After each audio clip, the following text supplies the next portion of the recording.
जिन घरों में हम देख रहे थे कि शव पहुंच रहे थे तो दुख तो था, लेकिन उसके साथ में गर्व की भी बहुत अनुभूति थी। मेरा एसेट मेरा जवान है, मैं कैसे किसी को खो सकता हूँ, क्योंकि मैं खो चुका हूँ। उसको क्या जवाब दूंगा मैं? उसकी शक्ल नजर आ रही है मेरे को। On Saturday, my administration helped broker a full and immediate ceasefire between India and Pakistan. Trump ये कह रहा है कि सीज फायर जो है वो उसके दस्ती से हुआ है। सच्चाई तो ये है कि जब बुरी तरह से हालत हुई उनकी, और जब रहीम यार खान पे अटैक हुआ या दूसरे एयर बेसिस पे अटैक हुआ जहाँ पर कि उनका न्यूक्लियर एसेट्स रखे हुए थे, जब वो घुटने पे आ गए, पहले भागे यूएस के पास कि कुछ करो। डीजीएमओ ने सुबह 10 बजे फ़ोन किया, हमारे डीजीएमओ ने फ़ोन नहीं उठाया। कोई ज़रूरत नहीं है, जो हमारी कार्रवाई है वो पूरी होगी। जितने भी सीडीएस बने हैं, उम्मीद थी पहली बार कि शायद जो भी चीफ होगा उसमें से एक चीफ को एलिवेट करके सीडीएस बनाएंगे, बट ये कहीं किताब में नहीं लिखा हुआ है। ये completely based on the requirement of the political entity. Operation Sindoor एक सैन्य ऑपरेशन का नाम है, और जब प्रेस ब्रीफिंग देश के सामने हो रही है तो महिला जो ऑफिसर्स हैं वो सामने आ रही है। कर्नल कुरैशी और ओमिका सिंह ने आई, तो मेरे लिए भी ये विजुअल पहली बार था। ब्रीफिंग हो रहा है, मिस्त्री जी वहाँ पे थे और ये दोनों लड़कियाँ थी, एक आर्मी की और एक एयरफोर्स की। ये दृश्य मेरे लिए बहुत अलग था, ये पहली बार था। सिंदूर नाम ये क्यों हुआ? क्योंकि हमारी औरतों और बहनों का सिंदूर उजाड़ा गया। नमस्कार, स्वागत है आपका। आप देख रहे हैं यूसन पॉडकास्ट। यूसन पॉडकास्ट के इस एपिसोड में बहुत मज़ा आने वाला है, और ना केवल मज़ा आने वाला है, बहुत सारी नॉलेज मिलने वाली है। आर्मी का जो इंफ्रास्ट्रक्चर है, उसका जो एक तरीके से पूरा वर्क करने का जो तरीका है, उसकी जानकारी हम हमारे दर्शकों तक पहुंचाएंगे। और बीते दिनों भारतीय सेनाओं द्वारा जो अलग अलग तरह के ऑपरेशंस चलाए गए, सिंदूर बहुत ख़ास है। उसके पीछे की भारतीय रणनीतियाँ किस तरीके से रही, या ये जो ऑपरेशन रहा वो किस तरीके से इसको अंजाम दिया गया, और वैश्विक मंच पर हमारे या भारतीय सेना के या भारत के रक्षा मंत्रालय द्वारा जो कदम उठाया गया है, इसका क्या कुछ असर हुआ, इसी पर बातचीत करेंगे।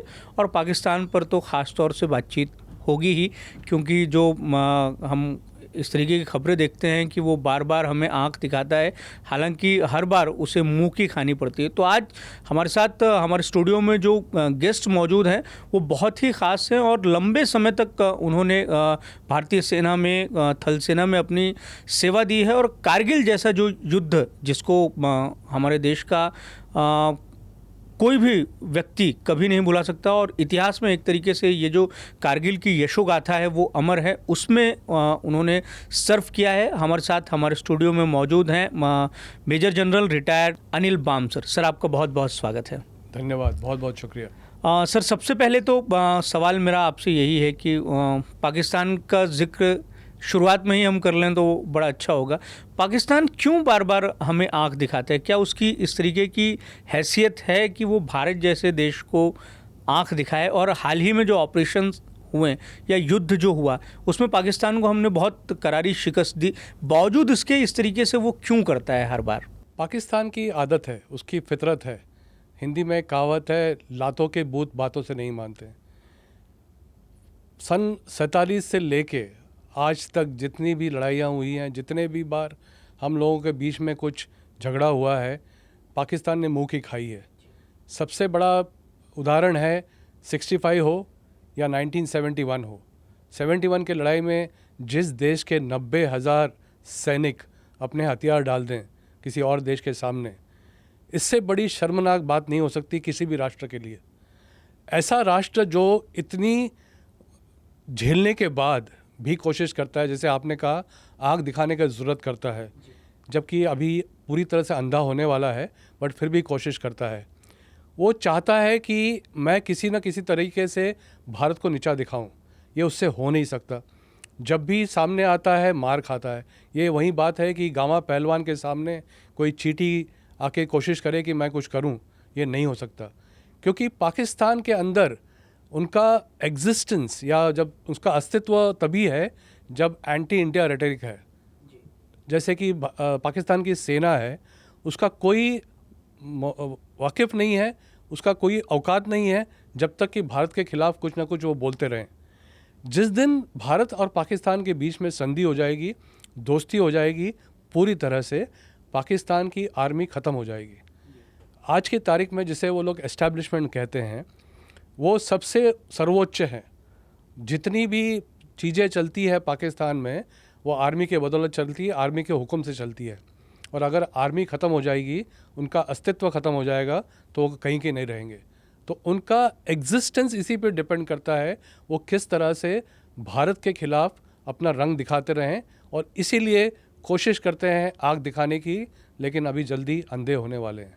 ये एक जो स्ट्रक्चर है पाकिस्तान का, उसमें आर्मी इतनी स्ट्रांग क्यों है, या एक डेमोक्रेटिक देश जो है पाकिस्तान जिसको हम जानते हैं, हालांकि वहाँ की स्थिति ऐसी है कि सारी जो चीज़ें हैं वो आर्मी ही लीड कर रही है, आपने भी बताया। दोनों ही देश लगभग एक समय पर ही बने हैं, पर पाकिस्तान इस तरीके की स्थिति में क्यों पहुंचा? और हमारे यहाँ हम देखते हैं कि हमारी आर्मी या हमारी जो तीनों सेनाएं हैं वो बहुत ज़्यादा मजबूत है, लेकिन उनका एक दायरा है, वो एटीट्यूड पाकिस्तान की आर्मी जैसा नहीं है। बिल्कुल सही का फरमाया आपने। आपने कुछ दिनों पहले, पहलगाम से पहले, आपने एक स्पीच सुना होगा जनरल आसिफ मुनीर का, जो कि वहाँ के नॉन रेसिडेंट पाकिस्तानियों के बारे में और उनके साथ गुफ्तगू कर रहे, एड्रेस कर रहा था। उसका अगर जिस देखा जाए, आपने सुना होगा कि उसने कहा कि हम अलग हैं, हम लोग बाकी लोगों से सुपीरियर है, स्पेशली हिंदुओं से। मैं हिंदू मुसलमान नहीं करना चाहता हूँ, मैं उसको कोट कर रहा हूँ। कहना चाह रहा था कि हमारी कौम अलग है, हम लोग अलग हैं, हम लोग कई गुना सुपीरियर है। ये उनकी सोच है। वो हर चीज़ में धर्म लेके आते हैं। आसिफ मुनीर तो नॉन मुल्ला है, वो उसका बहुत फ़ख्र है उसको को कि वो जितने भी आयतें हैं वो पूरी की पूरी उसको याद है, क्योंकि वो पहले वो एक मुल्ला का बेटा है। उसमें बचपन में मस्जिद में रह के उसने यही सीखा है। एक काफिर है, इन द सेंस मुहाजिर है, जो भारत से जाके वहाँ बसा है। वो हिंदी में कहावत है, नया मुल्ला हमेशा 5 दफ़ा नमाज़ पढ़ता है। ये जितने भी मुहाजिर हैं जो हिंदुस्तान के बेसिक बाशिंदे हैं और पाकिस्तान में शिफ्ट हुए हैं, वो प्रूव करना चाहते हैं कि वो कितने बड़े पाकिस्तानी हैं विज़ावी जो असली बाशिंदे हैं पाकिस्तान के।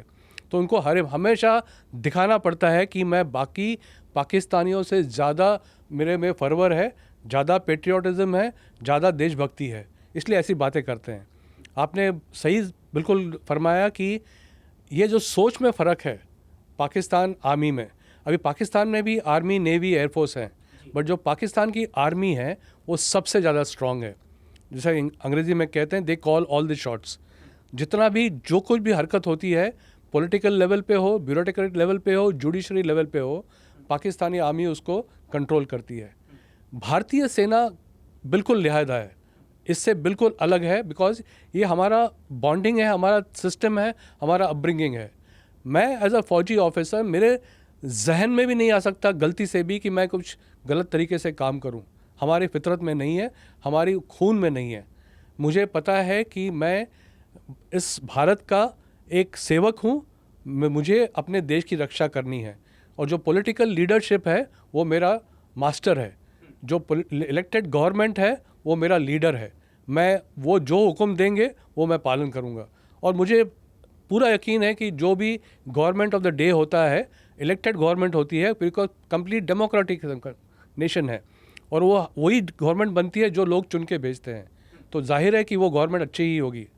पाकिस्तान में वैसा नहीं है।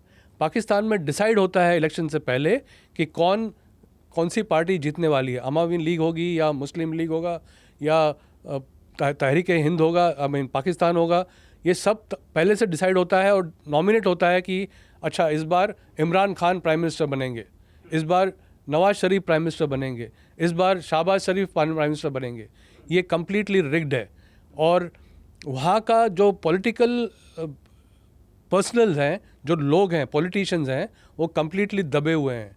धीरे धीरे बातें हो रही हैं, और आप देखते हैं कि पाकिस्तान में जितने उनके प्रोविंसेस हैं, बलूचिस्तान हो, सिंध हो, नॉर्थ फ्रंटियर प्रोविंस हो, खैबर पख्तूनख्वा हो, पाकिस्तान ऑक्यूपाइड कश्मीर हो, वो धीरे धीरे टूटने के कगार पे है। ये क्यों हो रहा है? क्योंकि पाकिस्तान की आर्मी ने उन पर जुल्म किया है। एक कंपेयर करना पाकिस्तान आर्मी और इंडियन आर्मी का, ये ऐसे होगा कि जैसे हम घोड़े और गधे को कंपेयर कर रहे हैं। एक सवाल ऐसा है कि बड़ी बातें होती हैं और देशवासियों की भी बड़ी भावना है कि पीओके भारत कब लेगा। आपको क्या लगता है कि वाकई में ये संभव है, और कब तक स्थितियां आपको राजनीतिक तौर पर, सामरिक तौर पर दिखाई देती हैं कि पीओके भारत का हिस्सा बन सकता है या बन जाएगा? बिल्कुल दुरुस्त फरमाया आपने। Every idea has time to come. कब उस आइडिया का निवारण होना है, कब उसका कार्यान्वयन होना है, ये बहुत ज़रूरी है। पीओके एक भारत का अभिन्न अंग था, रहेगा। अभी फ़िलहाल उसके ऊपर कब्ज़ा किया हुआ है पाकिस्तान ने। एक दिन ज़रूर आएगा जब पीओके भारत के अंदर शामिल होगा। वहाँ के जो पोजीशन है आज की तारीख में, वहाँ के जो बाशिंदे हैं, वो आज कोशिश कर रहे हैं कि कब करगिल का रास्ता खुले और हम लोग भारत में शामिल हो। बिकॉज इतना एक्सप्लॉइट किया है उनको। इंस्टेड ऑफ पैम्परिंग देम, वो पूरा का पूरा पीओके एक्सप्लॉइट करते हैं। वहाँ का मिनरल्स खाते हैं, वहाँ की बिजली पैदा होती है, उसको इस्तेमाल करते हैं।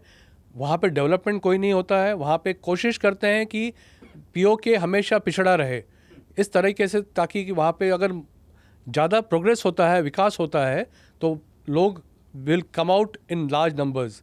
धीरे धीरे वो हो रहा है। ये एक रियलिटी है। आज नहीं तो कल, जब भी पॉलिटिकल विल होगा, सैन्य हमेशा तैयार है। जिस दिन हुक्म होगा कि पीओके को वापस लेना है, पीओके वापस आएगा। कितना क्षेत्रफल होगा पीओके का, जिसको हमें? पीओके का क्षेत्रफल तकरीबन 30 या 35 हज़ार स्क्वायर किलोमीटर्स है, जो कि अगर आप देखते हैं हमारा जो क्राउन है जेएनके का, वो एक क्राउन के तौर पे बना हुआ है।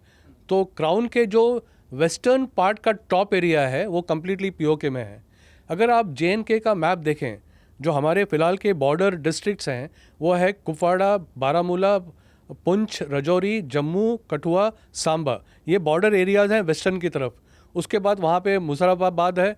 वहाँ पे बाकी जो पीओके के अंदर इलाके हैं, जैसे हमारा जो बटालिक एरिया है भारत का, उसके सामने जो इलाका है वो कंप्लीट पीओके है, और वो पूरे के पूरे चाहते हैं वापस भारत में आने के लिए। एक सवाल आपसे ऐसा है कि इन दिनों एक जिस तरीके से आप मुनीर को मुल्ला मुनीर कहते हैं, मैं जितने भी आर्मी ऑफिसर्स से बात होती है वो इसी तरीके से बहुत मजाकिया लहजे में है। हालांकि एक सेना के आर्मी चीफ, लेकिन बहुत ज़्यादा इज्जत नहीं होती। एक तो ये होता है ना कि सैनिक का ये जज्बा ही रहता है कि अगर आगे वाला दुश्मन देश का भी सैनिक है, लेकिन उसके लिए सम्मान का भाव रहता है, पर मुनीर के लिए सम्मान का भाव नहीं। अभी हाल में एक बयान आया है जिसमें वो बता रहा है कि भारत मर्सिडीज़ है और पाकिस्तान ट्रक है। इस बयान को आप किस तरीके से देखते हैं, और इस बयान को देख के वो जताना क्या चाहता है या बताना क्या चाहता है?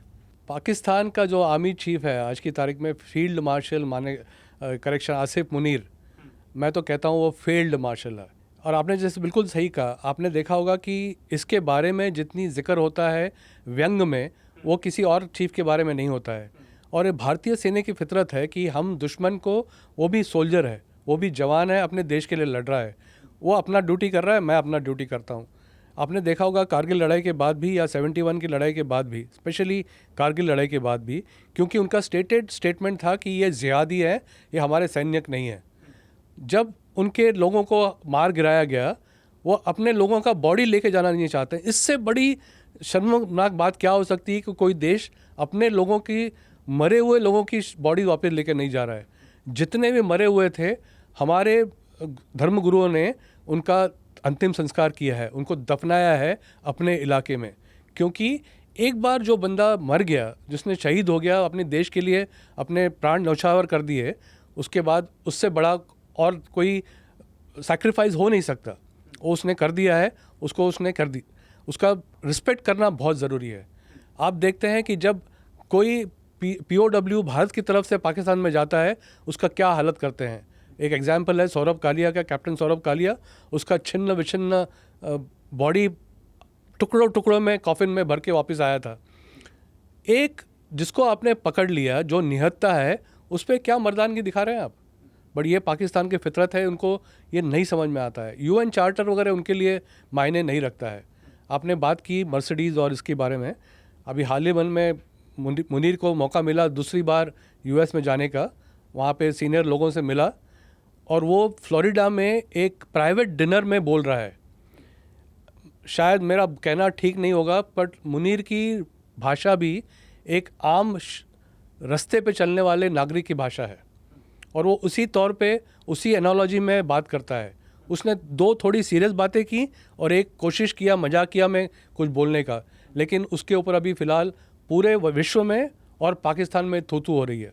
जो उसने थोड़ी सीरियस बात की, उसने कहा कि अगर हमारे ऊपर न्यूक्लियर हमला हुआ, अगर हम डूब रहे हैं तो हम आधा दुनिया लेके डूबेंगे। वो सोचता नहीं है कि वो क्या बोल रहा है, वो पहले बोलता है फिर सोचता है कि मैंने क्या बोला। उस लेवल का आदमी जो कि एक देश का आर्मी चीफ है, अगर ऐसे बयान देता है तो जाहिर है उसके देश में भी लोग हंसेंगे उसको।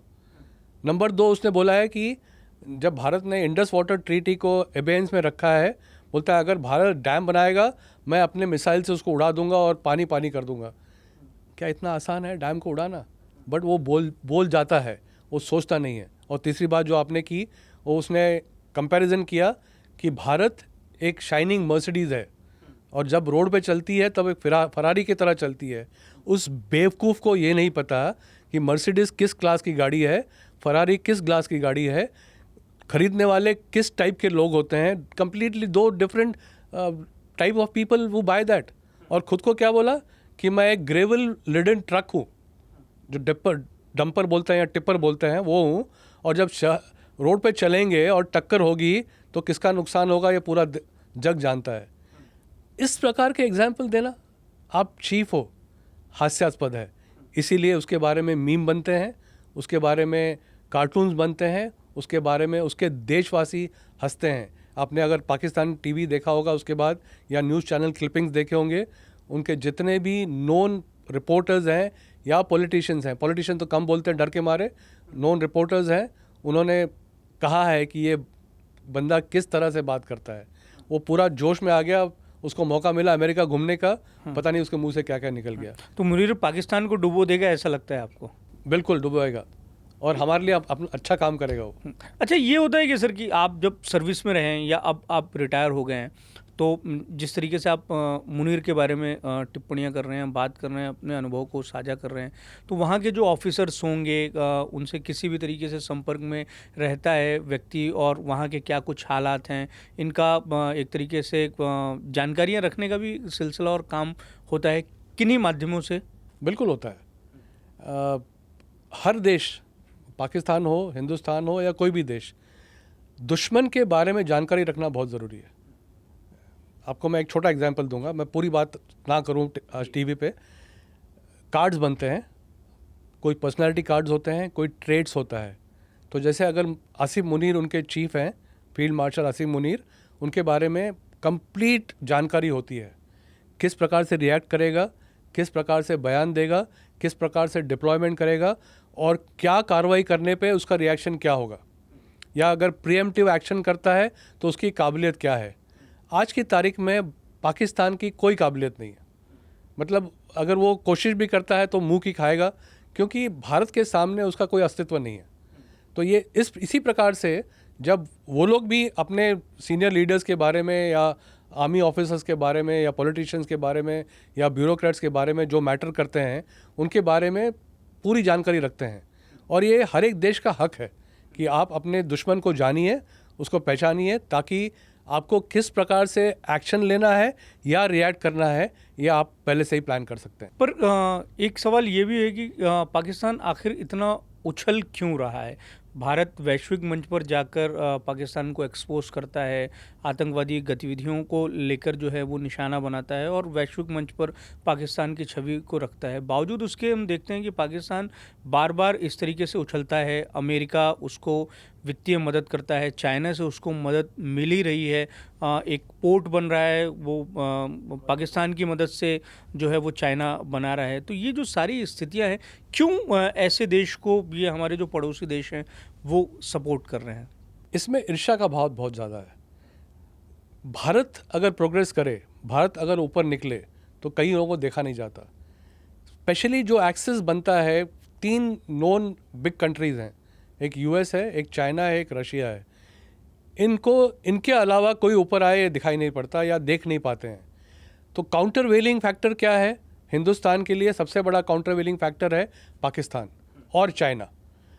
जब वेस्टर्न कंट्रीज़, फॉर एग्जांपल अब स्पेसिफिक बात करते हैं, यूएस है, हम लोगों ने बहुत मेहनत करके इंडो यूएस रिलेशनशिप को काफ़ी ऊपर तक लेके गए थे और हमारे प्राइम मिनिस्टर मोदी जी का उसमें बहुत बड़ा हाथ था कि उन्होंने उस लेवल पे लेके गए हैं कि लोगों को जिटर्स हो गए कि अगर हिंदुस्तान और यूएस एक हो जाए तो पता नहीं किस लेवल पे पहुंचेंगे।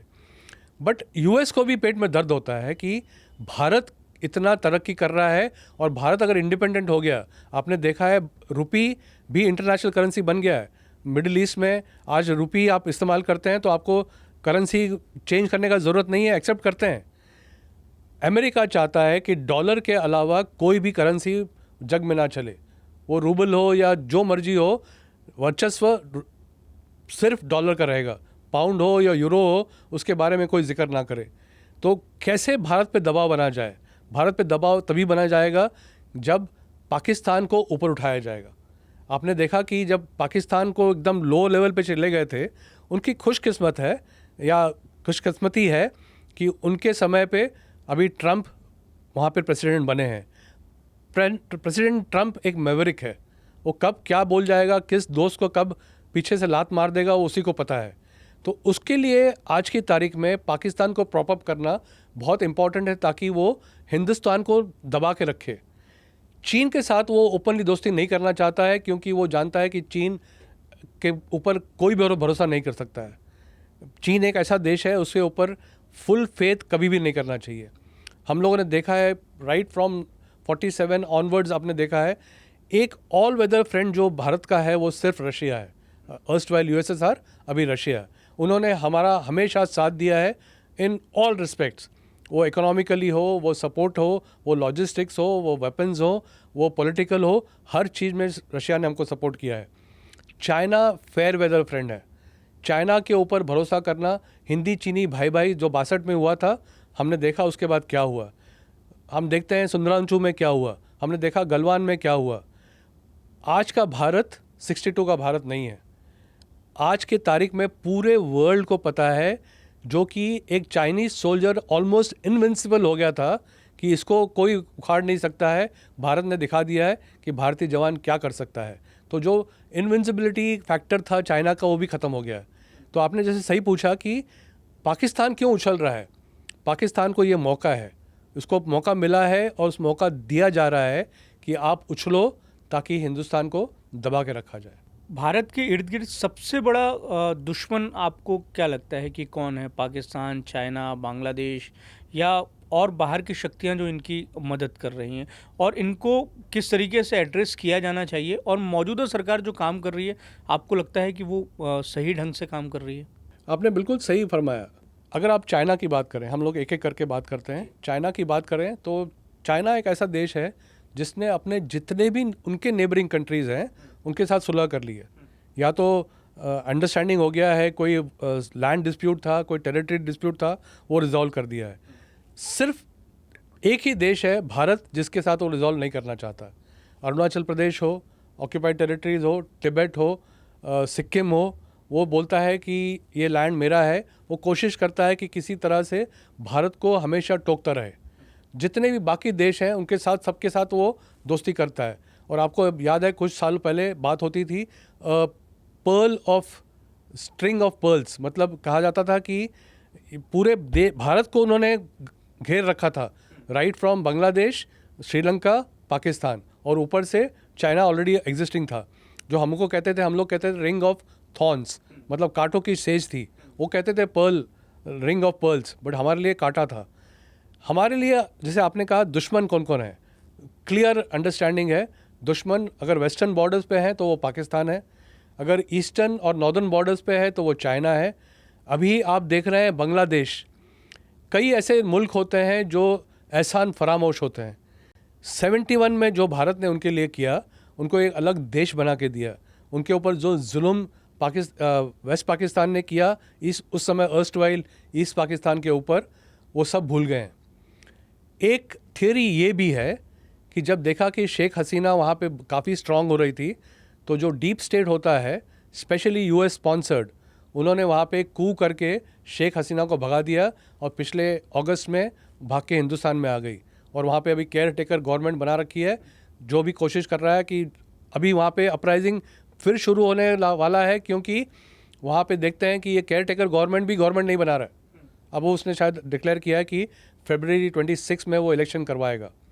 आपको याद होगा कि जब ऑपरेशन सिंदूर हुआ था, बांग्लादेश जिसकी कोई हैसियत नहीं है, जो भी देश है, कंप्लीट फुल फ्लेज कंट्री है, वो कह रहा था कि अगर आप चाहते हैं हम मध्यस्थता करने को तैयार हैं।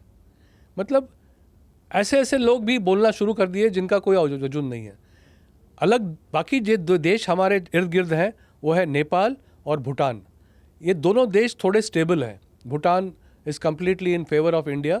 नेपाल बीच बीच में जम मारता है डिपेंडिंग ऑन की किसकी गवर्नमेंट बनती है। अगर कम्युनिस्ट पार्टी की गवर्नमेंट बनती है तो उनका झुकाव चीन की तरफ ज़्यादा होता है और चीन चाहता ही है कि हम बेसेस बनाएं।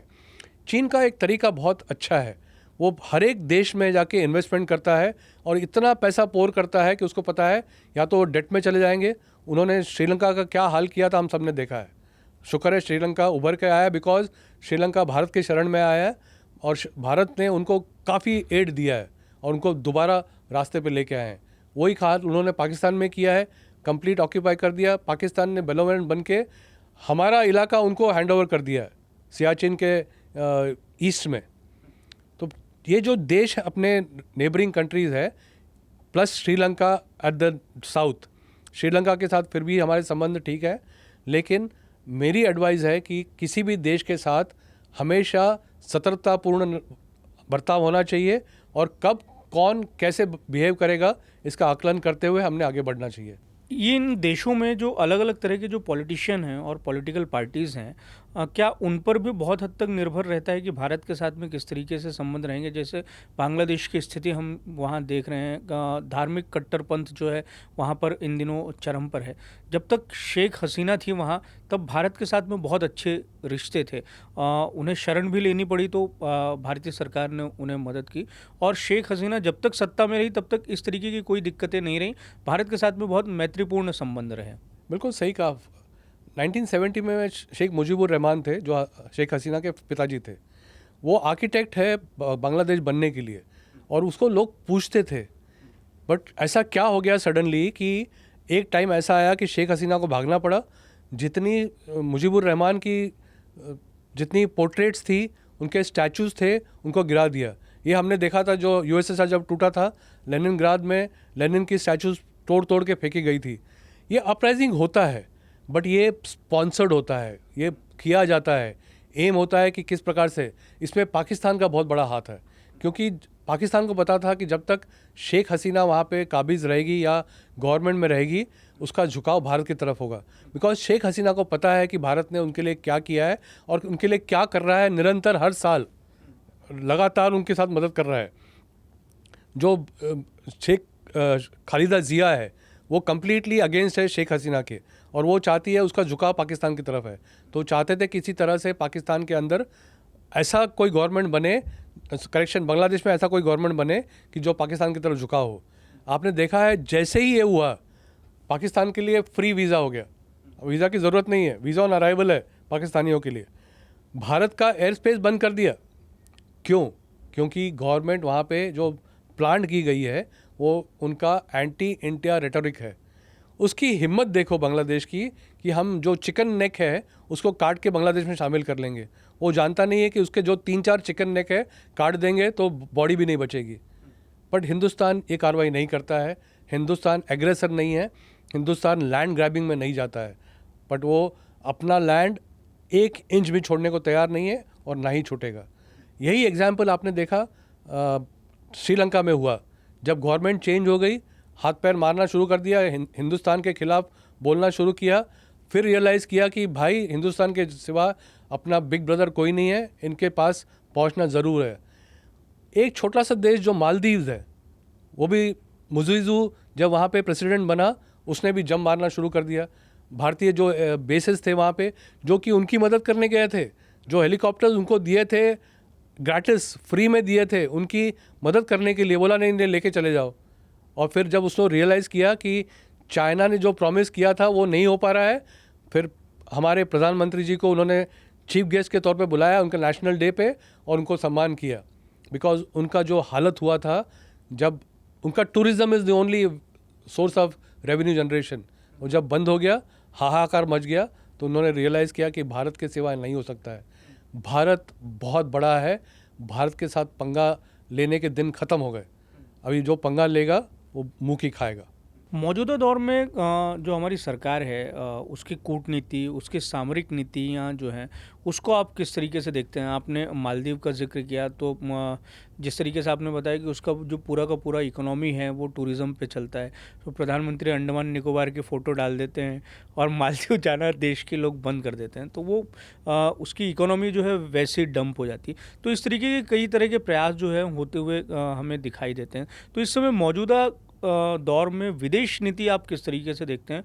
और सबसे ख़ास बात तो मैं आपसे ये जानना चाहूँगा कि जो हमारे विदेश मंत्री हैं, उनके स्वैग की बड़ी इस समय चर्चा है। वो विदेशी सरजमी में जो चश्मा लगाते हैं और जिस तरीके से उनके चश्मा लगाने का पैटर्न है, उसकी भी बड़ी चर्चा होती है। विदेश में वो प्रेस कॉन्फ्रेंस करते हैं और जिस तरीके से वो जवाब देते हैं, जैसे एक बारी मुझे याद है कि बड़ा जिक्र हुआ था कि वो रसिया और अमेरिका का कुछ जिक्र था, पेट्रोल और ये लेने का जो विवाद अब भी चल रहा है, उस पे उन्होंने जो जवाब दिया था उसकी बड़ी चर्चा हुई थी। तो इसको आप किस तरीके से देखते हैं? ये एक पैराडाइम शिफ्ट है पॉलिटिकल लेवल के ऊपर भारत में, स्पेशली प्रेजेंट गवर्नमेंट आने के बाद। मैं ज़्यादा टिप्पणी नहीं करूँगा पॉलिटिक्स के ऊपर, बट जो आपने सवाल पूछा उसका ज़रूर जवाब दूंगा। 2-3 चीज़ें जो हुई हैं, ये एक गवर्नमेंट ऐसी है जो कि परफॉर्म करना चाहती है। इसको बाकी एक्सटर्नस सिचुएशन से या एक्सटर्नस बिजनेस से कोई लेना देना नहीं है।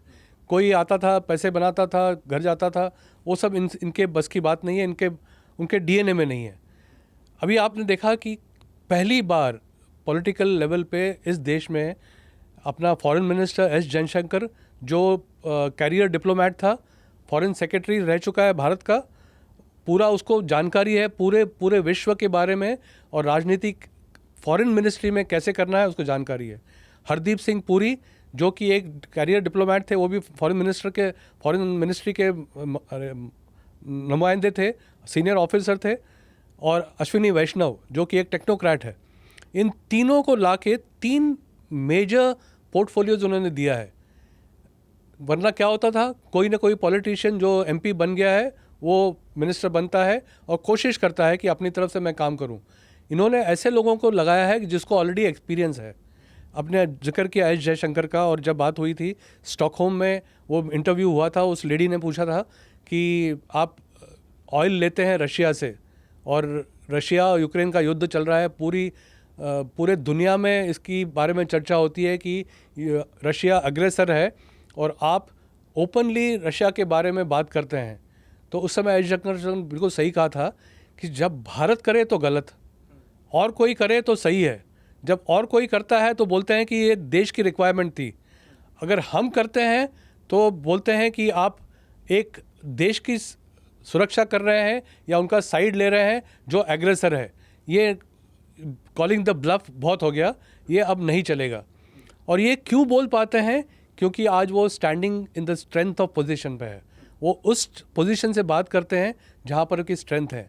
आप देख लिए G7 का मीटिंग हो, G14 का हो, G20 का हो, पहले होता था कि अपने प्राइम मिनिस्टर एक कोने में खड़े होते थे उस लेवल में। आज की तारीख में है, अपने प्राइम मिनिस्टर हो या अपना फॉरेन मिनिस्टर हो या अपना कोई भी दूसरा मिनिस्टर हो, उसको जगह पाता है सेंटर में। ये सिर्फ ऑप्टिक्स नहीं है, किस जगह पे खड़े होकर तस्वीर ली जा रही है, इस पे बहुत मायने रखता है। कभी आप देखते हैं कि प्रेसिडेंट ऑफ यूनाइटेड स्टेट, जिसको पोटस बोलते हैं हम लोग, कॉर्नर में खड़ा है, यूएस का प्रेसिडेंट सेंटर में होता है। जो पोजीशन ऑफ स्ट्रेंथ में होगा वो सेंटर में होगा।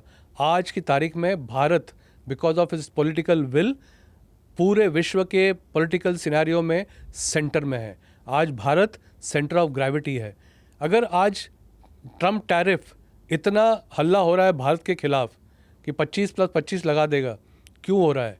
क्योंकि वो चाहता है कि भारत से कोई बात करे, भारत वाला कोई कॉल करे, हेलो बोले। उसको पता है, और उसको ये भी पता है कि भारत ये नहीं करेगा।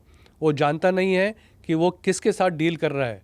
वो जानता नहीं है। मैं अभी इंडिविजुअल की बात कर रहा हूँ, आप समझ रहे हैं मैं क्या बात कर रहा हूँ। वो उस इंडिविजुअल के साथ डील करता है जो कई लोगों को पीछे छोड़ चुका है। जिस आदमी ने पिछले इतने सालों से वो हेड ऑफ स्टेट है, या तो स्टेट लेवल पे होगा या देश के लेवल पे होगा, उसको एक्सपीरियंस है। और वो एक ऐसा बंदा है जिसने कल कुछ हो जाएगा तो झोला लटका के चल देगा, उसको पर्सनल लेवल पे कुछ नहीं चाहिए। और जिस इंसान को पर्सनल लेवल पे कुछ नहीं चाहिए उसका कोई कुछ नहीं कर सकता। उसके लिए सिर्फ ध्येय है उसका राष्ट्र, उसका देश और उसका विकसित होना, और ये भारत में होगा। पर जो भारत की विदेश नीति है, ये जो रक्षा नीति है, उसकी आलोचना देश के भीतर भी होती है, ये भी हकीकत है, सवाल उठाए जाते हैं। ऑपरेशन सिंदूर का आपने जिक्र किया, तो ऑपरेशन सिंदूर के बाद में भारत ने वैश्विक मंच पर क्या पाया, इसकी हम चर्चा करेंगे। लेकिन उसके पहले ये जो आलोचनाएं होती हैं, उसको आप किस तरीके से देखते हैं? ऑपरेशन सिंदूर के बाद में जिस तरीके से भारत और पाकिस्तान का एक तरीके से जो सीज़ फायर हुआ, और फिर उसमें जिस तरीके से दोनों देशों की भूमिकाएं रहीं, और इसमें जिस तरीके से अमेरिका कूदा या ट्रंप के लगातार बयान आए, तो ट्रंप ये कह रहा है कि सीज़ फायर जो है वो उसके मध्यस्थी से हुआ है। इस पर देश के भीतर में जवाब मांगा जा रहा है, सरकार से जवाब मांगा जा रहा है। तो ये जो सारी स्थितियां, परिस्थितियां और ये सवाल पूछे जा रहे हैं, और ये जो आलोचनात्मक पक्ष है सरकार का, इसको आप किस तरीके से देखते हैं? ये बहुत दुर्भाग्यपूर्ण है।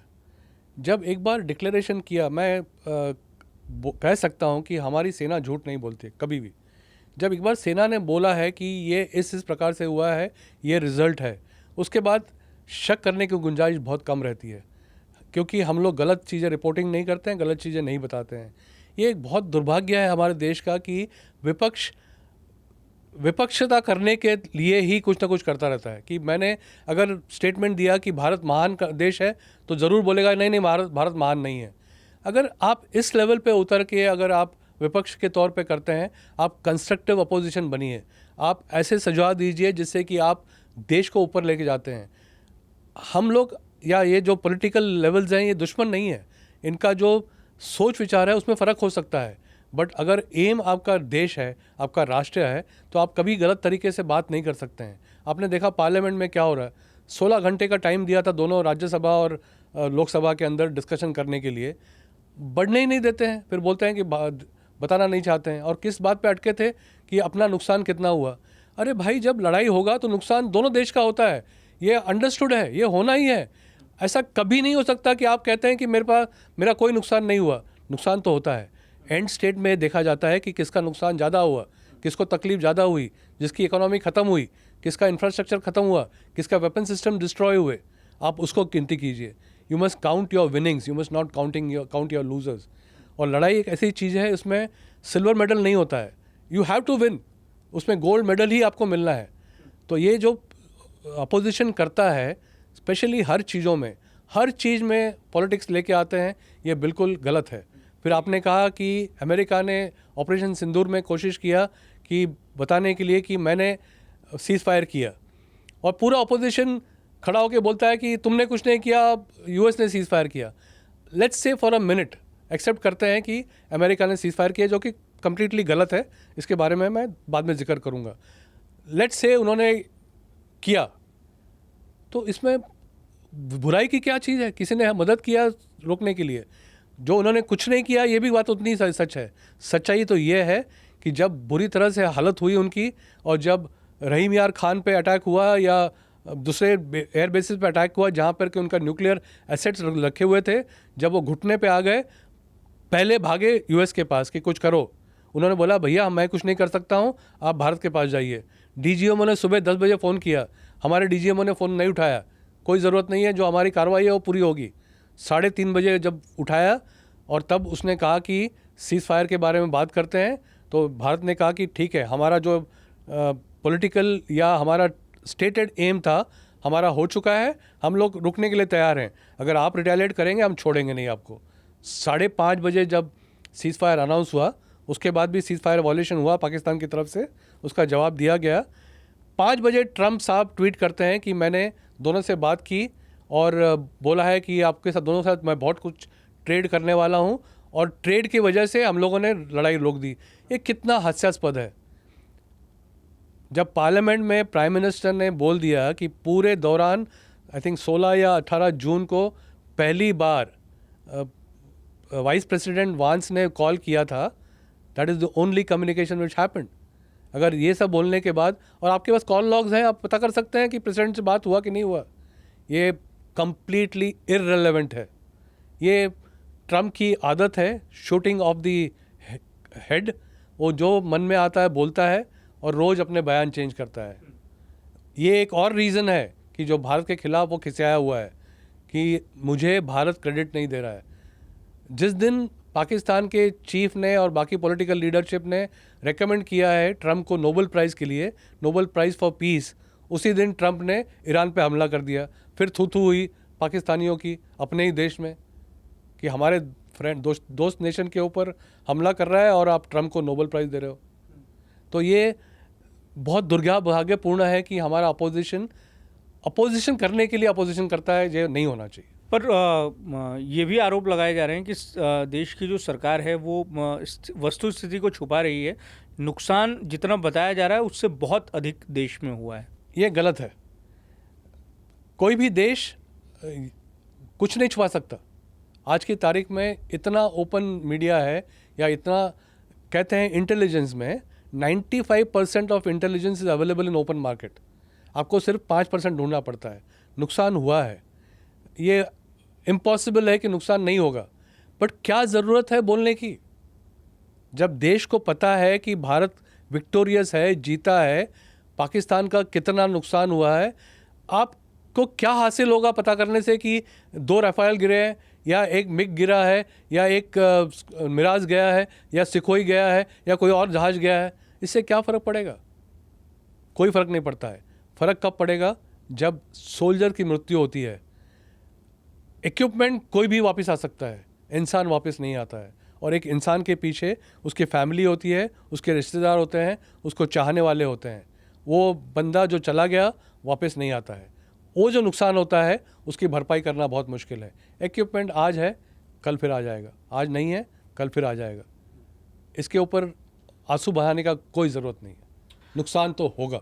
ऑपरेशन सिंदूर पर हम आएंगे। ऑपरेशन सिंदूर की खासी चर्चा है। ऑपरेशन सिंदूर से भारत ने हासिल क्या कुछ किया और किस तरीके से जो शौर्य है उसका प्रदर्शन किया।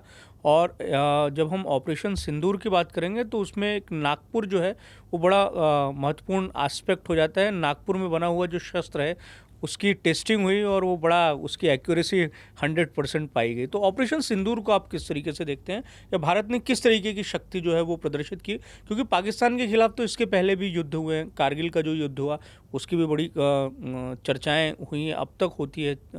पर ऑपरेशन सिंदूर में भारत ने क्या कुछ जो है वो किया है, या बीते वक्त में जो भी कुछ ऑपरेशंस चलाए हैं सैन्य सुरक्षा की दृष्टि से भारत ने, उसको आप किस तरीके से देखते हैं एज अ आर्मी मैन और as a common man? Operation Sindoor अपने आप में एक पैराडाइम शिफ्ट है। ये एक ऐसा ऑपरेशन था जो जितने भी ऑपरेशंस अभी तक हुए हैं, स्पेशली हिंदुस्तान और पाकिस्तान के बीच, या हिंदुस्तान और किसी मुल्क के बीच में, ज़्यादातर पाकिस्तान के साथ ही होता है, या थोड़ा बहुत स्कर्मिशेस चाइना के साथ होता है। ये पहली बार है कि जब ह्यूमन बींग्स इन्वॉल्व नहीं है in terms of physical fight. Human being के बिना तो कुछ हो ही नहीं सकता। ये कंप्लीटली रिमोट फाइट था। मतलब जितना भी हुआ, सिंदूर क्यों हुआ हम सबको पता है। थोड़ा मैं बयान करना चाहूँगा ताकि रिफ़्रेश हो जाए मेमोरी। जब 22 अप्रैल को पहलगाम हुआ, उसके बाद 26 लोगों को जो निरपराध थे उनको पूछ के, धर्म पूछ के मारा गया। तो उस समय कहा गया था कि आपने पूछ के मारा है, हम आपको बता के मारेंगे। और जब 6 और 7 मई की रात को जब हमला हुआ था, आपको याद होगा कि डिक्लेयर हुआ था कि 7 मई को मॉक ड्रिल होगा। तो पाकिस्तान भी गलफत में था कि अच्छा अभी 7 तारीख को मॉक ड्रिल हो रहा है, मतलब पहले प्रैक्टिस होगा, उसके बाद 8-9 तारीख को कुछ होगा, 10 तक के बाद कुछ होगा। और जब 6 तारीख को रात को 1:41 पे हमला, करेक्शन 28 मिनट पे हमला शुरू हुआ और 9 लोकेशन पे हम लोगों ने हिट किया। ये तमाम 9 लोकेशन पे रिमोटली हिट किया। एक कई जगह पे स्कैल्प मिसाइल थे, कहीं पे हैमर नाम का मिसाइल था।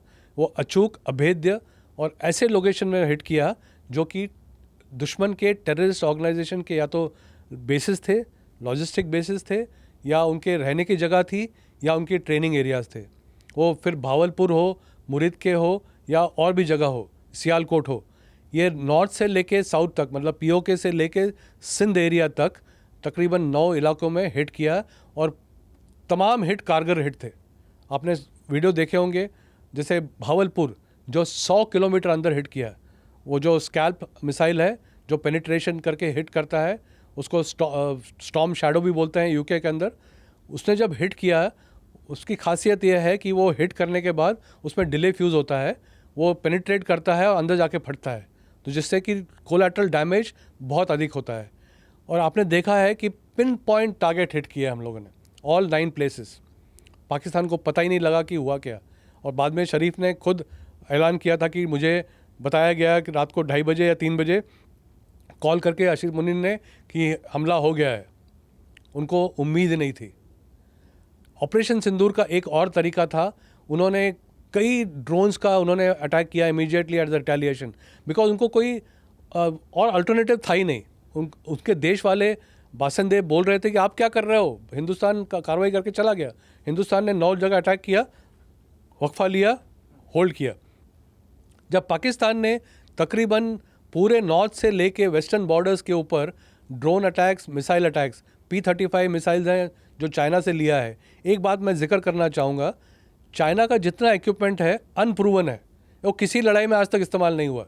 किसी को नहीं पता है उसका काबिलियत क्या है, उसकी केबिलियत क्या है, वो क्या कर सकता है। वो किताब में लिखा हुआ है कि इसका रेंज इतना है, उसके वॉरहेड में इतना TNT है, ये इतनी मारक क्षमता है, ये इतना डैमेज कर सकता है, पर किसी को नहीं पता। ऐसा जो चाइना के आर्मी के पास में है उसकी भी यही स्थिति है। वही हाल है, आज तक लड़ाई नहीं किया उन्होंने। उनका अभी प्रूव हो गया कि चाइनीज इक्विपमेंट जो कहते हैं ना मेड इन चाइना है, हाँ। जो दुकान से बाहर निकलो तो कोई गारंटी नहीं है, कोई गारंटी नहीं है। पाकिस्तान में सप्लाई हो गया उसका कोई गारंटी नहीं है। और एग्जैक्टली यही हुआ। एक भी ड्रोन या एक भी मिसाइल या एक भी एयर वॉरहेड नाकाम या काम नहीं कर पाया। हमारे जो एयर डिफेंस सिस्टम थे वो इतने काबिल थे, जैसे फॉर एग्जांपल S-400 है, वो 600 किलोमीटर डिटेक्ट करता है, 400 किलोमीटर पे मार कर सकता है, एक टाइम में 36 टारगेट वो एंगेज कर सकता है, 100 टारगेट वो मॉनिटर कर सकता है। ये काबिलियत है। अगर आप हज़ारों की संख्या में ड्रोन भी भेजोगे तो एक एक को चुन के उनको किया था, उनसे कोई डिस्ट्रक्शन नहीं हुआ। और फिर बाद में जब रिटेलिएशन किया भारत ने और 15 लोकेशंस पे जो कि इस बार मिलिट्री इंस्टॉलेशन थे उसके ऊपर अटैक किया। भारत ने डे 1 पे कहा था ये हमारा measured, focused, non escalatory activity है ऑपरेशन सिंदूर। और ऑपरेशन सिंदूर जो नाम भी दिया था, जो सिंदूर महिलाओं का पोछा गया था, बहनों का, माताओं का, उसको रिकवर करने के लिए ऑपरेशन सिंदूर का नाम दिया था। बहुत एप्ट नाम था। और जब हिंदुस्तान ने 15 लोकेशन पे हमला किया और जितने भी एयरफील्ड्स थे और मिलिट्री इस्टेब्लिशमेंट थे, जो हाहाकार मचा हुआ है, और 80 से 90 घंटे के अंदर एक पूरा देश दोबारा घुटनों पे आ गया। और आपने देखा और हम सब ने देखा कि जो इस बार की लड़ाई थी वो कम्प्लीटली डिफरेंट लड़ाई थी, वो कम्प्लीटली एयर वॉरफेयर था। और बिना फिजिकल मूवमेंट के हमारी LC के ऊपर फायरिंग लगातार हुआ, हमारे जवानों ने फायर किया, उन्होंने फायर किया, नुकसान दोनों तरफ हुआ है, बॉर्डर पे हुआ है, कुछ जवान हमारे तरफ भी मार्टर हुए हैं, उनके भी कुछ हलाक हुए हैं। बट जो बेसिक डिस्ट्रक्शन हुआ है और तबाही बहुत हाई लेवल की है। एक मार्क करने की पॉइंट है कि जितना भी अटैक पाकिस्तान ने किया कंप्लीटली निष्काम था, और जितने अटैक हिंदुस्तान ने किए वो कंप्लीटली सक्सेसफुल थे। और आपने देखा बाद में जब जो वहाँ पे मार्केट था किराना एरिया में, जहाँ पर मार्केट करेक्शन किराना एरिया में जो उनके न्यूक्लियर एसेट्स थे, उसमें जो हालत हुई थी, मतलब ये यहाँ तक बात हो गई थी कि न्यूक्लियर रेडिएशन लीक हो गया है। बाद में आपको पता लगा कि ऐसा कुछ नहीं हुआ था, बट द वेरी फैक्ट कोई कह रहा है न्यूक्लियर रेडिएशन लीक हुआ है, इसका मतलब। और एक क्लासिक आपको याद होगा जब DGMOs ब्रीफ कर रहे थे तो किसी पत्रकार ने पूछा था कि आपने न्यूक्लियर एसेट को हिट किया, बहुत अच्छा किया, तो उसने कहा हमें नहीं पता था, thank you for telling me. बहुत ही वाजिब जवाब था उस DGMO का। तो ऑपरेशन सिंदूर जो है, ऑपरेशन सिंदूर ने ये भी तय कर दिया कि अब आगे की जो लड़ाइयाँ कभी भी होंगी तो वो ज़मीन पर नहीं होंगी, वो आसमान में होंगी और उसमें एक तरीके से भारत ने जो है अपनी एक्सपर्टीज़ को भी प्रदर्शित कर दिया। बिल्कुल, ये कंप्लीट वॉरफेयर चेंज हो गया। जितनी लड़ाई अभी तक होती थी ज़मीन पे होती थी और लैंड ऑक्यूपेशन बहुत इंपॉर्टेंट था। उसके लिए फ़ौज बहुत इंपॉर्टेंट है, बिकॉज फ़ौज आज भी रेलेवेंट है, क्योंकि जब तक फुट ऑन द ग्राउंड नहीं होगा या जब तक बूट्स ऑन ग्राउंड नहीं होगा तब तक वो इलाका काबिज़ नहीं होता है। अगर आप किसी चीज़ को काबिज़ करना चाहते हैं, इलाका बाद में बार्गेनिंग करने के लिए या बार्गेन टेबल के ऊपर आपने नेगोशिएशन करने हैं, तो वो इलाका लेना बहुत ज़रूरी है। बट जो डिस्ट्रक्शन, हमारा एम, स्टेटेड एम था कि आपको हम लेसन सिखाना चाहते हैं, अगर टेररिस्ट एक्टिविटी करते हैं तो ये होगा। और आपने देखा होगा कि जब प्राइम मिनिस्टर ने डिक्लेयर किया था कि सिंदूर पॉज बटन पे है, सिंदूर ख़त्म नहीं हुआ है, सिंदूर आज की तारीख में भी जारी है। और अभी कोई भी एक्टिविटी हो गई, टेररिस्ट एक्टिविटी, हम अभी सवाल नहीं पूछेंगे, हम प्रूफ नहीं मांगेंगे, हम बाकी देशों के पास भागते हुए नहीं जाएंगे बताने के लिए कि पाकिस्तान ने किया। हम पहले पाकिस्तान को हिट करेंगे, उसके बाद सोचेंगे कि पाकिस्तान ने किया कि नहीं किया। सोचना नहीं, ज़रूरत नहीं पड़ती, बिकॉज हर कोई टेररिस्ट एक्टिविटी पाकिस्तान ही करता है। तो अब भी ये संभावना है कि ऑपरेशन सिंदूर जारी है और कभी भी भारत पाकिस्तान पर हमला कर सकता है? 100% ऑपरेशन सिंदूर जारी है। सीज फायर उस समय के लिए हुआ है, उस 90 आवर्स के बाद। ऑपरेशन सिंदूर पर से इज़ ऑन, अभी सिर्फ पॉज बटन दबा है, दोबारा दबा देंगे, शुरू हो जाएगा। और अगर कोई भी कार्रवाई करता है, उन्होंने उस समय भी कहा था आपका न्यूक्लियर ब्लफ बहुत हो गया। वो जो कहते थे ना, उनका एक मिनिस्टर ने कुछ साल पहले किया था कि पाव पाव के बम लेके हम घूमते हैं। आई मीन ऐसी बातें करते हैं वो। आज की तारीख में पाकिस्तान के पास नॉन 170 न्यूक्लियर वेपन्स हैं, भारत के पास 180 हैं। पर जो मारक क्षमता भारत की है उसके कंपैरेटिव में पाकिस्तान कहीं नहीं पहुंचेगा। और भारत का स्टेटेड पॉलिसी है नो फर्स्ट यूज़, हम इस्तेमाल नहीं करेंगे। बट अगर हमारे खिलाफ इस्तेमाल हुआ तो Pakistan will cease to exist. पता नहीं लगेगा कि इस जोग्राफिकल एरिया में पाकिस्तान था।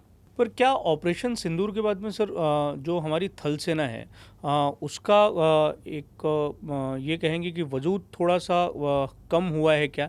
जिस तरीके से अब एयर स्पेस में ज़्यादा लड़ाइयाँ हो रही हैं, वो ऑपरेशन सिंदूर के बाद में हमने देखा, इस तरीके की भी बात कही जा रही है। हालांकि आप बता रहे हैं कि बार्गेनिंग करने के लिए, भविष्य में एक दबाव बनाने के लिए जो ज़मीन है वो बहुत ज़्यादा ज़रूरी है। पर ऐसी स्थिति आपको बदलती हुई दिखाई देती है क्या? ये basics of warfare can never change. जो बेसिक वॉरफेयर है वो बदली नहीं हो सकता।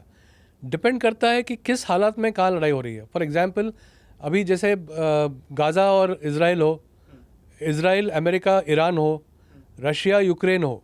जैसे रशिया यूक्रेन में भी फिज़िकल मूवमेंट है, एरियल वॉरफेयर है, फिज़िकल ऑक्यूपेशंस हैं। अगर बात करें हम लोग रशिया और यूक्रेन की, जितने भी ईस्टर्न स्टेट्स है, दोनतास को, बाकी जितने भी एरिया हैं, झापोरी जो है, वो जितने भी एरियाज़ हैं वो पूरे के पूरे फिज़िकली ऑक्यूपाई नहीं करेंगे तो नहीं होगा। जैसे अभी 15 अगस्त को पुतिन और ट्रम्प का स्टेट लेवल मीटिंग है अलास्का में, और बात ये कही जा रही है कि ईस्टर्न फ्रंट में जितने भी डिस्ट्रिक्ट्स हैं बॉर्डर के, वो रशिया को हैंड ओवर किया जाएगा और that will be a bargaining power. तो relevance of army will always be there. Depending on किस सिचुएशन में लड़ाई हो रही है उस पर डिपेंड करेगा। फॉर एग्जांपल अभी तक नेवी ग्राउंड में प्ले में नहीं आया। ऑफकोर्स हमारे विक्रांत ने सेल किया था ऑपरेशन सिंदूर में भी, उन्होंने कूच किया था कराची की तरफ, तो रेडी थे वो। हमारे सबमरीन्स, जैसे वॉरफेयर में सबमरीन को लोकेट करना बहुत ज़रूरी है। पूरे जितने भी नेवी होते हैं वो कोशिश करते हैं कि दुश्मन का सबमरीन कहाँ है। जितने बड़े जहाज है वो तो नज़र आते हैं, सबमरीन नज़र नहीं आती। कब कहाँ जाके क्या तबाही मचा देगा वो नहीं पता होता है। तो जितने भी देश है पहले कोशिश करते हैं कि दुश्मन की सबमरीन कहाँ है। तो सबमरीन भी मार्च कर चुकी थी, विक्रांत भी मार्च कर चुके थे, और उन्होंने कूच करके डेरा डाल दिया था कराची की तरफ। तो तीनों अंग जो हैं इस बार ऑपरेशन सिंदूर में एयरफोर्स ने तबाही मचाई थी, वो लीडिंग आर्म थे। बालाकोट में फायर किया था, जब उरी के बाद स्ट्राइक हुआ था, सर्जिकल स्ट्राइक हुआ था, वो कम्प्लीटली आर्म फोर्सेस ने किया था, पैरा कमांडोज ने और बाकी बटालियंस ने किया था। तो रेलेवेंस हर एक का रहेगा। पलड़ा किसका क्या भारी है अल्टीमेटली ये भारतीय सेना है, ये तीनों अंगों ने मिल के काम करना है, और तीनों अंग जब एक साथ काम करते हैं सिनर्जी के साथ, और ज़बरदस्त इफेक्ट दिखाते हैं। वेपन के लिहाज से बात करें सर, तो भारत की शक्ति को आप किस तरीके से देखते हैं? कौन कौन से एडवांस वेपन जो हैं इस समय भारतीय सेनाओं के पास में मौजूद है?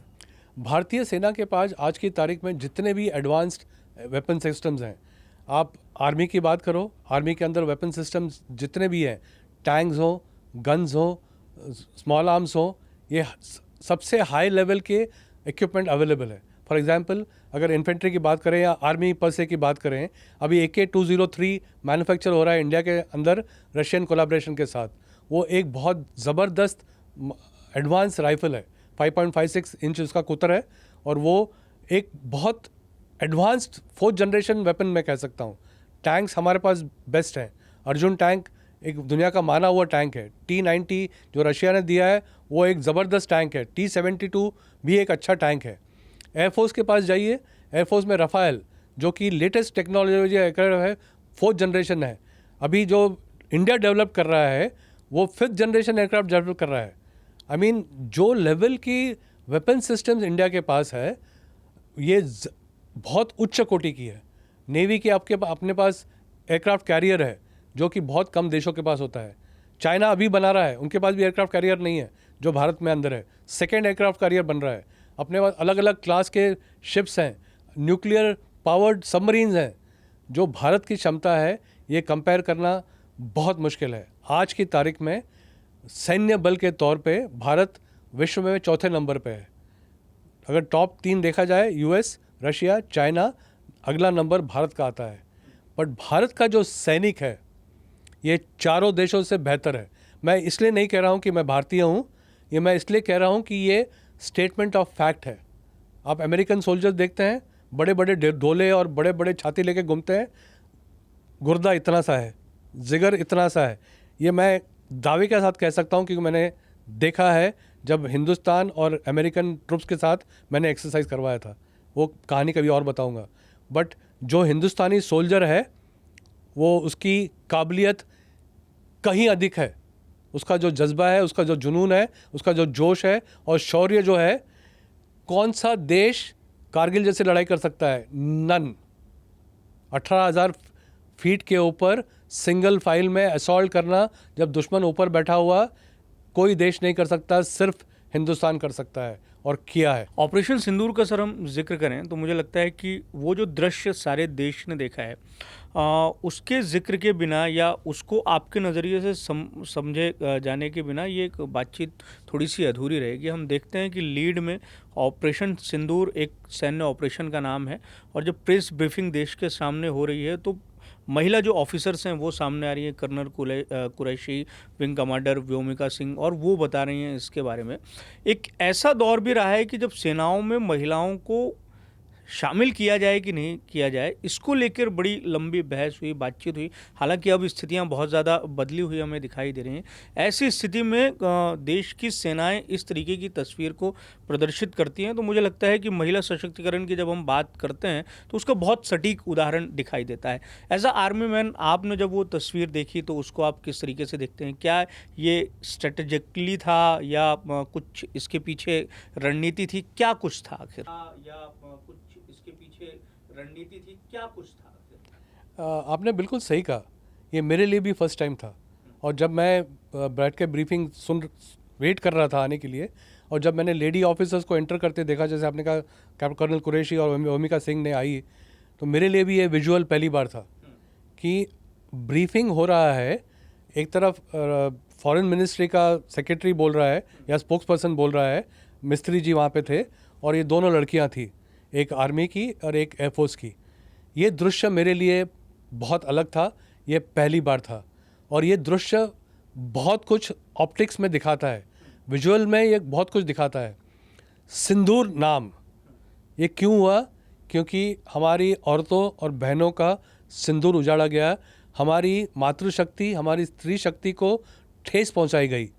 उसमें ये भी कहा जाता है कि एक लेडी ने बताया था कि वो टेररिस्ट ने बोला जाके मोदी को बताओ, मतलब वो मोदी को भी एक ही तरीके से बात करता है कि जाके मोदी को बताओ कि हमने ये कर दिया है। ये जो ऑप्टिक्स था मोदी जी ने वो दिखा दिया है। हमारी लड़ाई के अंदर भी हमारी लड़कियां जानकार है कि क्या हो रहा है, और वो पूरे विश्व को ब्रीफिंग दे रही है कि पिछले दिन या पिछले 2 दिन की लड़ाई में क्या क्या प्रोग्रेस हुआ। आपने देखा होगा, उन्होंने प्रेजेंटेशन दिया, उन्होंने तस्वीरें दिखाई, उन्होंने फोटोग्राफ दिखाया, उन्होंने प्रूफ दिखाया कि कहाँ कहाँ पे हिट किया है और कैसे किया है। ये एक मैं कहता हूँ मेरी तरफ से सैल्यूट है, और ये पहली बार नहीं हुआ है। रिपब्लिक डे परेड 3 साल पहले या 2014 या 17 की बात है, मुझे एग्जैक्ट ईयर याद नहीं आ रहा है, उस समय बताया गया था कि एक कंप्लीट कंटिंजेंट लड़कियों का होगा। रिपब्लिक डे परेड में पहली बार इंडियन आर्मी, नेवी और एयरफोर्स की कंबाइंड कंटिंजेंट थी, only women, led by women. आज की तारीख में आप देखते हैं कई कंटिंजेंट में कंटिंजेंट कमांडर लड़कियां हैं, वो अपना लीड करती हैं, या तो आर्मी की होंगी, या एयरफोर्स की होंगी, या नेवी की होंगी। ये सब चेंज कहाँ हुआ है? जैसे आपने कहा, बहुत डिबेट हुआ है कि जेंडर में are women good enough to join the armed forces, ये बहुत डिबेट हुई है। फॉरेन कंट्रीज में भी है, फॉरेन कंट्रीज में भी अभी भी बहुत कम कंट्रीज़ हैं जहाँ पर कि फाइटिंग आर्म्स में लेडीज़ अवेलेबल हैं। इजराइल में है जो कि इन्फेंट्री और इसमें भी है। भारत में भी आज की तारीख में फाइटिंग आर्म्स में लेडीज़ आना शुरू हो गया। जब इनिशियल इंडक्शन हुआ था उनको सपोर्ट आर्म में रखा गया था, ordnance, AAC, signals, air defence. अभी वो धीरे धीरे आर्टिलरी में आ रही है, कुछ दिनों के बाद वो इन्फेंट्री और आर्मर्ड कोर में भी आएंगी। और मैं गर्व से कहना चाहता हूँ कि इन लड़कियों का जो परफॉर्मेंस है वो बहुत हाई दर्जे का है, क्योंकि ये जो कॉन्शियसनेस होता है, मैंने बात की थी मुहाजिर की, सिमिलरली मैं ये नहीं कह रहा हूँ कि ये मुहाजिर हैं, लड़की होने के बाद वो सोचती है कि मुझे प्रूव करना है कि मैं I am equal to a man, और वो प्रूव करती हैं हर क्षेत्र में, वो लड़ाई के क्षेत्र हो, इंटेलिजेंस के अंदर हो, वो काबिलियत हो, या वेपन हैंडलिंग हो, या टेक्निकल हैंडलिंग हो, हर चीज़ में वो अग्रसर है। ये अच्छी मूव है। आने वाले समय में हम देख सकते हैं कि कोई आर्मी चीफ जो है वो, या किसी भी विंग की चीफ, वो कोई वुमन ऑफिसर हो सकती है।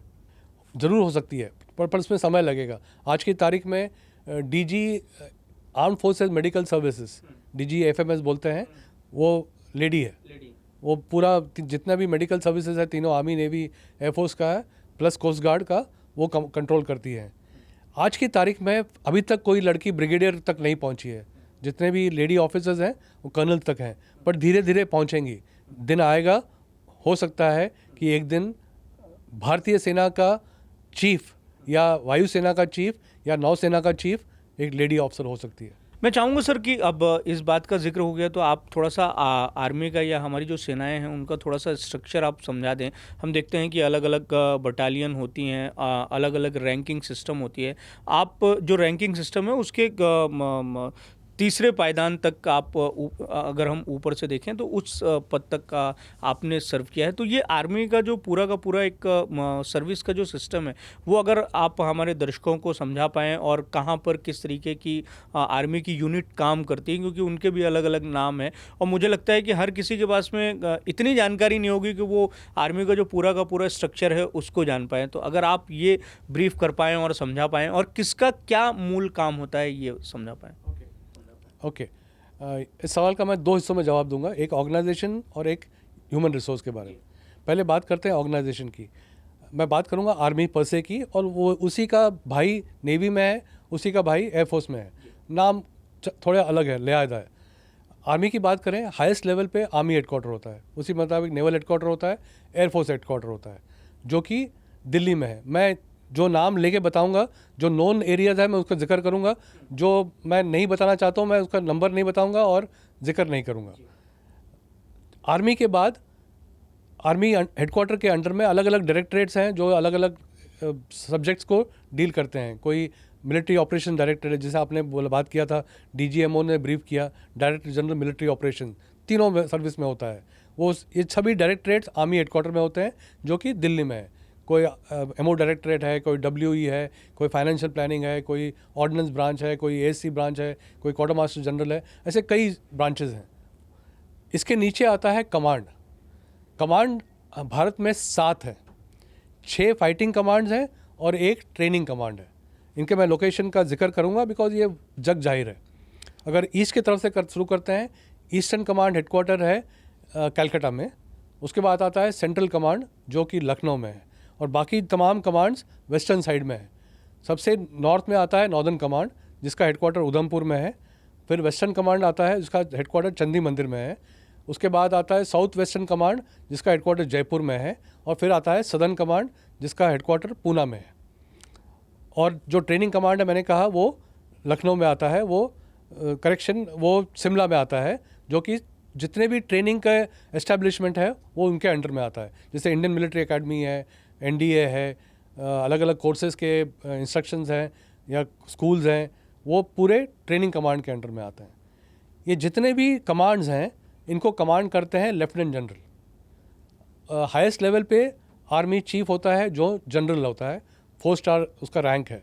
उसके अंडर में वाइस चीफ होता है जो कि लेफ्टिनेंट जनरल होता है, और अलग अलग डायरेक्टरेट्स में जितने भी हेड्स हैं वो सभी लेफ्टिनेंट जनरल होते हैं। 3 deputy chief of army staff हैं, वो तीनों लेफ्टिनेंट जनरल होते हैं। मतलब पूरे कमांड और ये जितने भी है वो 7 कमांड है, एक आर्मी हेडक्वार्टर है। कमांड के नीचे आता है कोर हेडक्वार्टर। भारत में 14 कोर हेडक्वार्टर हैं और अलग अलग जगह पे मैं जिक्र नहीं करूँगा। उनका काम है कि उस इलाके में जितने भी लड़ाई के लिए तैयारी होनी चाहिए वो तैयारी वो करें। वो हर एक कमांड के अंडर में हिंदुस्तान की फ़ौज का मल्टीप्लिकेशन है 3 के हिसाब से, तो मतलब हर जगह हमारे 3-3 होते हैं। मतलब एक कोर होगा तो कोर में 3 होंगे, डिवीज़न एक डिवीज़न है तो 3 ब्रिगेड होंगे। अभी मैं नीचे आता हूँ तो जिक्र करूँगा। तो जैसे 14 कोर भारत में है, कोई ईस्ट में है, कोई वेस्ट में है, कोई नॉर्दर्न एरिया में है। अलग अलग कोर हेडक्वार्टर्स आपने नाम सुना होगा, 1 कोर, 2 कोर, 3 कोर, 5 कोर, अलग अलग नाम है उनके, 13 कोर, 12 कोर, 14 कोर, ये अलग अलग लोकेशन में है। उनका तमाम कमांड लेफ्टिनेंट जनरल होता है। उसका एक चीफ ऑफ स्टाफ होता है, वो भी लेफ्टिनेंट जनरल होता है। करेक्शन, कोर का मेजर जनरल होता है। कोर के नीचे आते हैं डिवीज़न। डिवीज़न एक बेसिक यूनिट है आज की तारीख में जो इंडिपेंडेंटली लड़ाई कर सकता है। मतलब एक डिवीज़न में जो उसका कमांड होता है, एक मेजर जनरल का, जो मेरा रैंक है, वो इंडिपेंडेंटली फाइट कर सकता है। उसके पास अपने जितने भी उसके ज़रूरत के चीज़ें चाहिए, इन्फेंट्री है, आर्टिलरी है, आर्मर है, एएससी है, सिग्नल है, मतलब जितने सपोर्ट सिस्टम चाहिए, जितने फाइटिंग सिस्टम चाहिए, वो अमलगेटेड एक एंटिटी है जो ऑन इट्स ओन फाइट कर सकता है। डिवीज़न के नीचे तकरीबन 40 डिविजन्स हमारे पास हैं। उसके नीचे आता है ब्रिगेड। ब्रिगेड एक ऐसा यूनिट है जो कि सेल्फ कंटेंड है और थोड़ा बहुत सपोर्ट मिलने से वो भी इंडिपेंडेंटली फाइट कर सकता है। ऑपरेशन सिंदूर के बाद अभी एक रुद्र ब्रिगेड बोल के आपने सुना होगा, आर्मी चीफ ने अनाउंस किया पिछले 20 दिन पहले। अभी ये रुद्र ब्रिगेड भी एक इंटीग्रेटेड ब्रिगेड होगा जिसमें कि आर्टिलरी भी होगा, टैंक स्ट्रक्चर भी होगा, एक स्क्वाड्रन होगा, जो कि एक ब्रिगेड भी डिवीज़न की तरह से इंडिपेंडेंटली फाइट कर पाएगा। उसका कमांडर एक ब्रिगेडियर होता है। ये तकरीबन 250 के ऊपर ब्रिगेड्स हैं हिंदुस्तान में। और ब्रिगेड के नीचे आता है बटालियन, जैसे हम लोग कहते हैं बटालियन, इन्फेंट्री बटालियन है, आर्टिलरी, अलग अलग आर्म के नॉमेनक्लेचर अलग अलग होता है। अगर इन्फेंट्री का है उसको बटालियन बोलते हैं, अगर आर्मर्ड है तो रेजिमेंट बोलते हैं, आर्टिलरी है तो रेजिमेंट बोलते हैं। बटालियन के नीचे आता है कंपनी। अगर इन्फेंट्री का है तो उसको बोलते हैं कंपनी। एक बटालियन में 4 कंपनी होती हैं, उसको स्टैंडर्ड नाम है alpha, Bravo, Charlie, delta, ABCD। अगर आर्टिलरी है तो हर आर्टिलरी में 3 बैटरी होती है। बैटरी क्यों कहते हैं? क्योंकि वो गन है, गन से फायर करते हैं तो वो बैटरी ऑफ फायर बोलते हैं। उसमें PQR है, हम लोग पापा क्यूबिक रोमी बोलते हैं। और वैसे जो टैंक है उसको भी स्क्वाड्रन बोलते हैं, वो alpha, Bravo, Charlie squadron, 3 squadron होता है। तो ये अलग अलग उसकी पहचान है। और कंपनी के नीचे प्लाटून आता है, प्लाटून से नीचे सेक्शन आता है। सो सबसे छोटी टोली जो है वो सेक्शन कहलाती है, जिसमें तकरीबन 10 या 11 लोग शामिल होते हैं। तो ये जो 11 की कड़ी है ये ऊपर तक पहुंच के आर्मी हेडक्वार्टर पहुंचता है। जो बटालियन लेवल है या रेजिमेंट लेवल है या यूनिट लेवल जिसको कहते हैं, वो लेवल है जो कि आप जवानों के साथ डायरेक्ट कांटेक्ट में आते हैं। जब आप ब्रिगेड कमांडर बन जाते हैं तो आप किसी के थ्रू कमांड करते हैं। बट एक कमांडिंग ऑफिसर है जो डायरेक्टली जवानों को कमांड करता है, रोज़मर्रा की ज़िंदगी में उनसे डील करता है। मैं एज अ ब्रिगेड कमांडर, जब मैं कमांडिंग ऑफिसर था, एक खासियत और है फ़ौज की, हम जितने भी ऑफिसर्स हैं, हम सब लोग, जब मेरे टाइम पे हम लोग सेकंड लेफ्टिनेंट भर्ती होते थे, आज की तारीख में लेफ्टिनेंट भर्ती होते हैं। हम सब जितने भी हैं वो उसी पायदान से शुरू करते हैं और उसी पायदान से चढ़ के ऊपर पहुंचते हैं चीफ लेवल तक। बाकी सर्विस में ये नहीं होता है। फॉर एग्जांपल बीएसएफ है, सडनली आईपीएस से कोई ऑफिसर आके वहाँ पे डीजी बन जाएगा। हो सकता है उसने ज़िंदगी में बीएसएफ में नौकरी नहीं किया होगा। असम राइफल में कोई बाहर से आके बन जाएगा। सिर्फ आर्म फोर्सेस है, आर्मी, नेवी, एयरफोर्स, जहाँ पर कि आप लोएस्ट पायदान से शुरू करते हैं। जब मैं कमीशन हुआ था, मेरी उम्र 20.5 साल की थी जब मैं सेकेंड लेफ्टिनेंट गया था। तो उसके बाद धीरे धीरे बढ़ते हुए हम लोग ऊपर पहुँचते हैं। जवानों के लेवल में अगर देखते हैं, जैसे अगर रैंक स्ट्रक्चर की बात करें तो सबसे लोएस्ट रैंक आज की तारीख में लेफ्टिनेंट है, फिर कैप्टन है, फिर मेजर है, लेफ्टिनेंट कर्नल है, ब्रिगेडियर है, मेजर जनरल है, लेफ्टिनेंट जनरल है और जनरल है। और फिर अगर गवर्नमेंट चाहे तो किसी को फील्ड मार्शल बना सकते। हमारे देश में दो है, एक फील्ड मार्शल करियप्पा है और फील्ड मार्शल मानेकशॉ है। दोनों भी बहुत ही उम्दा किस्म के ऑफिसर्स हैं, हम सब ने उनके बारे में जाना है। अगर जवानों का बात करें तो आज की तारीख में अग्निवीर स्कीम चलता है। पहले कोई और स्कीम था जिसमें जो जवान होते हैं उनका रैंक स्ट्रक्चर भी होता है। पहले जवान बोल के भर्ती होता है, उसके बाद लांस नायक बनता है, फिर नायक बनता है, फिर हवलदार बनता है, फिर उसके बाद उसको मौका मिलता है ऊपर जाने के लिए, जबकि वो नायब सूबेदार बनता है, सूबेदार बनता है और सूबेदार मेजर बनता है। जितने भी लेवल्स हैं वो डायरेक्टिव लेवल्स है। फिजिकल एग्जीक्यूशन एक बटालियन ही करती है, या एक कंपनी करती है, या एक प्लेटून करती है, या एक सेक्शन करती है। जब ये सब मिलके काम करते हैं और डायरेक्शन आर्मी हेडक्वार्टर से आता है, तभी सक्सेस होता है। और जैसे मैंने कहा कि सक्सेस सिर्फ जीतने में है, सक्सेस और कोई नहीं हो सकता। जैसे कि चीफ ऑफ आर्मी स्टाफ जो हमारे पुराने थे वो हमारे नागपुर के ही हैं, मनोज पांडे सर। आप उनसे सीनियर रहे हैं, लेकिन वो चीफ ऑफ आर्मी स्टाफ बने और आप मतलब तीसरी रैंकिंग जो ऊपर से नीचे आती है, मेजर जनरल, वहाँ से आप रिटायर कर गए। ऐसा क्यों हुआ सर, और इसके पीछे की क्या वजह है? जब हम लोग सर्व करते हैं फ़ौज में, हिसाब बहुत सिंपल है। अगर आप मेरे से एक दिन सीनियर है तो आप मेरे से सीनियर है, उसमें कोई दो राय नहीं है। अगर हम लोग बैचमेट भी हैं, आप और मैं, बट अगर आपका जो नंबर है, जैसे मेरा नंबर है IC 38928 और आपका अगर IC 38927 है, तो आप मेरे से सीनियर है। हमारे यहाँ कोई कंटिजेंसी नहीं है, कोई डाउट नहीं है किसी के मन में। जैसे आपने कहा, जनरल मनोज पांडे नागपुर के हैं, हमारे चीफ रह चुके हैं, वो मेरे से तकरीबन 2 साल प्लस जूनियर है। जब तक मैं पहुंचा तब तक वो मेरे से जूनियर थे। मैं रिटायर होके अलग हो गया। उनका कारगिर्द अच्छी है, उन्होंने अच्छा काम किया है, मेरे से बेहतर काम किया है, इसलिए वो आगे बढ़े हैं। फ़ौज में कम्प्लीटली मेरिट बेस्ड है, इसमें कोई टाइम स्केल नहीं है। टाइम स्केल होता है, कर्नल लेवल तक टाइम स्केल होता है, बट कर्नल लेवल के बाद कम्प्लीटली सिलेक्शन ग्रेड है। और तकरीबन अगर मैं बात करूं, 95% आर्मी रिटायर होती है कर्नल या हवलदार। मतलब अगर जवान है हवलदार रैंक पर रिटायर होगा, या ऑफिसर है तो कर्नल रैंक पर रिटायर होगा। 5% ऊपर चलते हैं, कोई ब्रिगेडियर बनता है, और जो जनरल बनते हैं वो 2 या 2.25% बनते हैं, और चीफ एक ही बनता है। उसका तो परसेंटेज करना भी, गिनती करना मुश्किल है। और जो CDS हमारे रहे हैं देश के पहले, बिपिन रावत सर, वो आपके बैचमेट थे? नहीं, बिपिन रावत मेरे से सीनियर है और मेरा सौभाग्य है कि मैं उनके साथ नौकरी कर पाया हूँ, उनसे बहुत कुछ सीखा है। और मुझे बहुत दुख हुआ जब 8 दिसंबर को उनका हेलीकॉप्टर क्रैश हुआ वेलिंगटन में, जब वो स्टाफ कॉलेज जा रहे थे। तो काफ़ी मेरे लिए पर्सनल सदमा था, बिकॉज़ उनको और उनकी फैमिली को मैं बहुत करीब से जानता हूँ, और ये मेरी खुशकिस्मती है, और मैं समझता हूँ मेरे लिए बहुत फ़ख्र की बात है कि मैं उनको पर्सनली जानता था।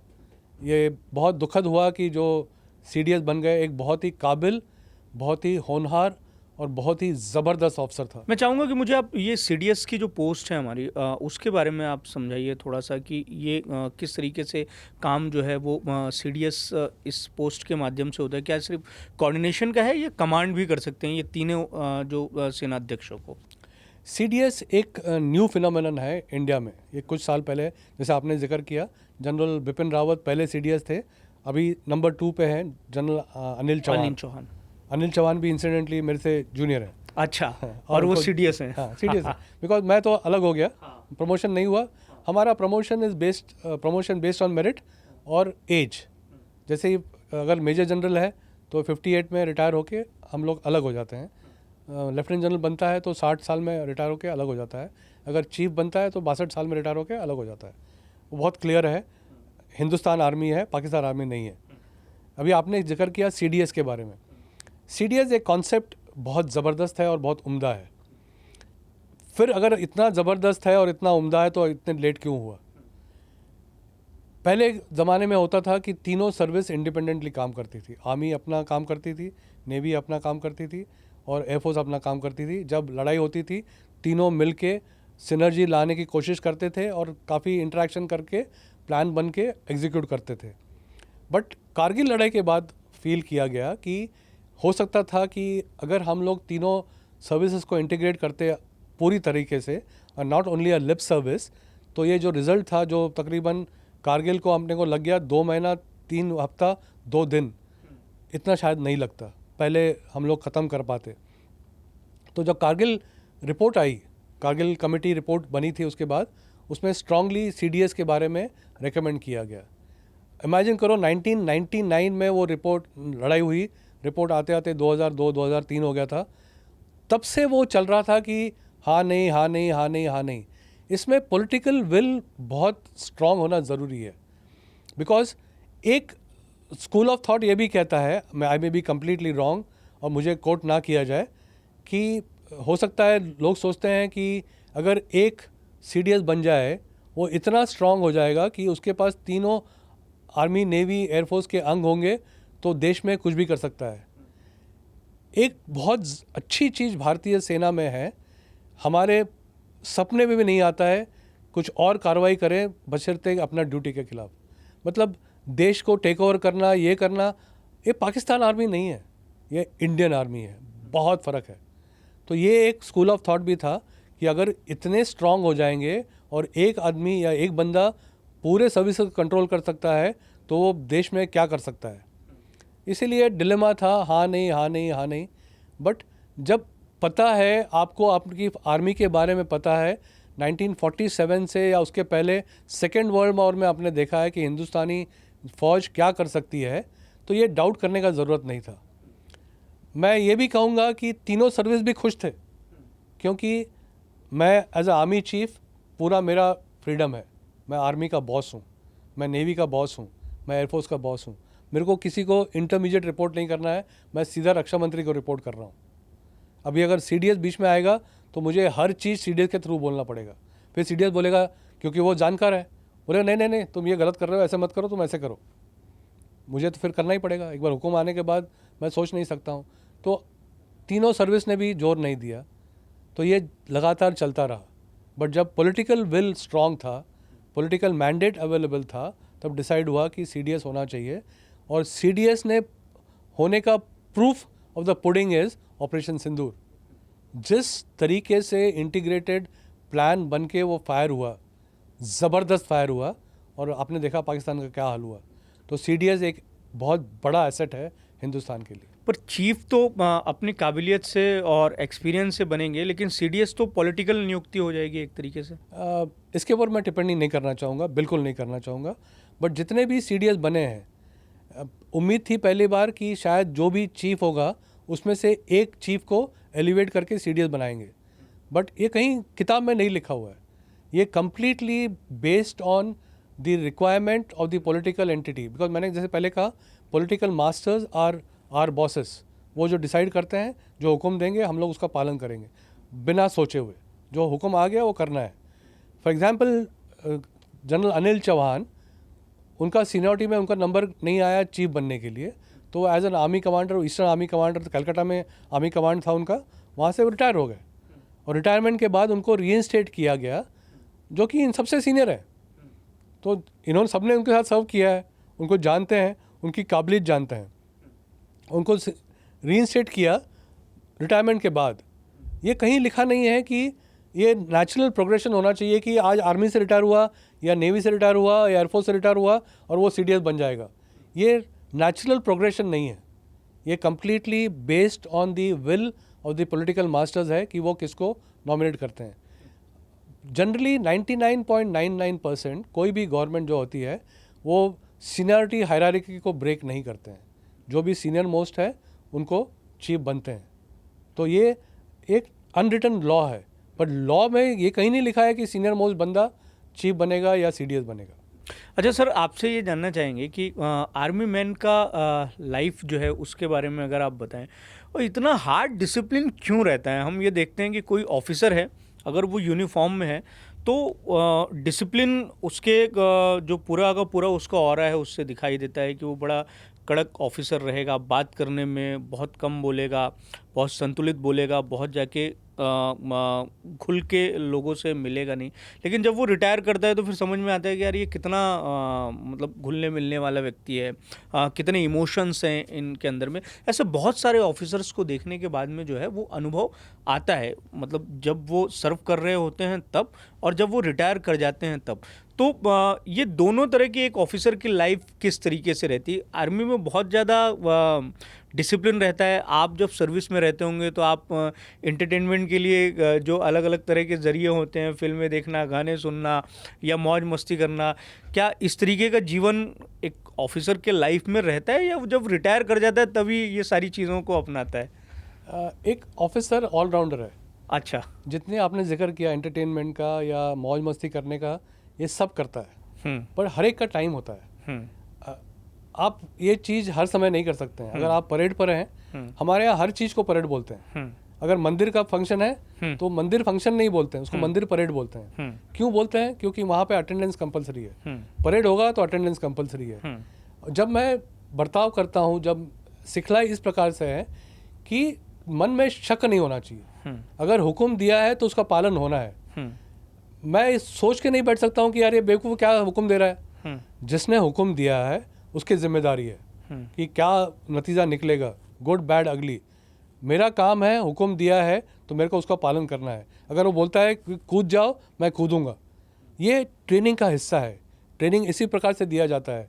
जब हम भी पहले सिविलियन थे, हम भी इसी सोसाइटी से निकल के गए हैं। जब मैं गया था, मैं 19 साल का था, तो मेरे को भी पहले 1-2 बार जाते ही जब बाल काट दिए पूरे, मैं सोचता था यार कैसे क्या हालत कर रखी है मेरी। आईना देखना मुश्किल हो रहा था एकेडमी में, IMA के अंदर। बट जब उसका इथॉस पता लगा कि ये क्यों होता है, अनफ्लिंचिंग लॉयल्टी और ओबीडियंस बहुत ज़रूरी है। ओबीडियंस का मतलब ये नहीं कि आप मीक है या आप सब सर्विएंट है, आप हुक्म का पालन करने के लिए सीख रहे हैं। जैसे आपने बिल्कुल सही कहा, एक आर्मी ऑफिसर जब यूनिफॉर्म में होता है, उसका बर्ताव देखेंगे, उसका बोलचाल देखेंगे, उसका चलने का तरीका देखेंगे, वो बिल्कुल लिहाजा होगा, अलग होगा। वो उसको जानबूझ के नहीं कर रहा है, वो दिखावा नहीं कर रहा है, उसको वैसा रहना पड़ता है बिकॉज उस ज़रूरत है सर्विस की। अगर वो मैं एज अ मेरा जब मान लो सीनियर है, मेरे साथ खड़ा होके मेरे गले में हाथ डाल रहा है, तो मेरी ज़रूरत नहीं है कि मैं उसके गले में हाथ डालूं। वो प्रिविलेज उसका है, भले वो दोस्त हो आपका, भले ही मेरा दोस्त हो, रोज़ हम लोग काम करते हैं। बट मेरे से अगर 2 महीना सीनियर है या 6 महीना सीनियर है तो मैं उसकी कमर में हाथ नहीं डाल सकता हूँ। अपने निजी लाइफ में भी? निजी लाइफ में भी नहीं, जब तक मैं सर्विस में हूँ। बाद में मैं गले मिलूँगा, जोक करूँगा, बात करूँगा। बट यही ऑफिसर जब मेस में जाता है तो ये अलग प्राणी होता है। जब उसको पता है कि उसका अभी ये टाइम है एंजॉय करने का, अपना ड्रिंक एंजॉय करता है। बट जब ड्रिंक करता है तो तरतीब से होता है। हो सकता है पूरी पार्टी में 1 या 2 ड्रिंक पिए, कभी आउट नहीं होगा। आप किसी ऑफिसर को कभी भी शराब पी के हंगामा करते हुए नहीं देखेंगे। बहुत सलीके से पीते हैं आर्मी वाले। 2 पैक पिएगा, 1 पैक पिएगा और अपना काम ठीक रखता है, अपने होश रखता है। अगर भले ही रात को 3 बजे सोएगा, सुबह अगर 5:30 बजे पीटी है तो पीटी में होना ज़रूरी है। और पीटी में होगा शेव करने के बाद ही होगा। भले ही मैं ब्रश ना करूं पर शेव ज़रूर करूंगा। ये कुछ हिदायतें हैं, कुछ तरीके हैं, कुछ तौर तरीके हैं जो सिखाए जाते हैं। और मैं कहता हूं कि सिर्फ ऑफिसर्स नहीं है, हम लोगों की फैमिलीज़, हम लोगों के बच्चे, आप देखेंगे कि अलग व्यवहार करते हैं। उनका बचपन से दिखाया जाएगा, उनको सिखाया जाएगा।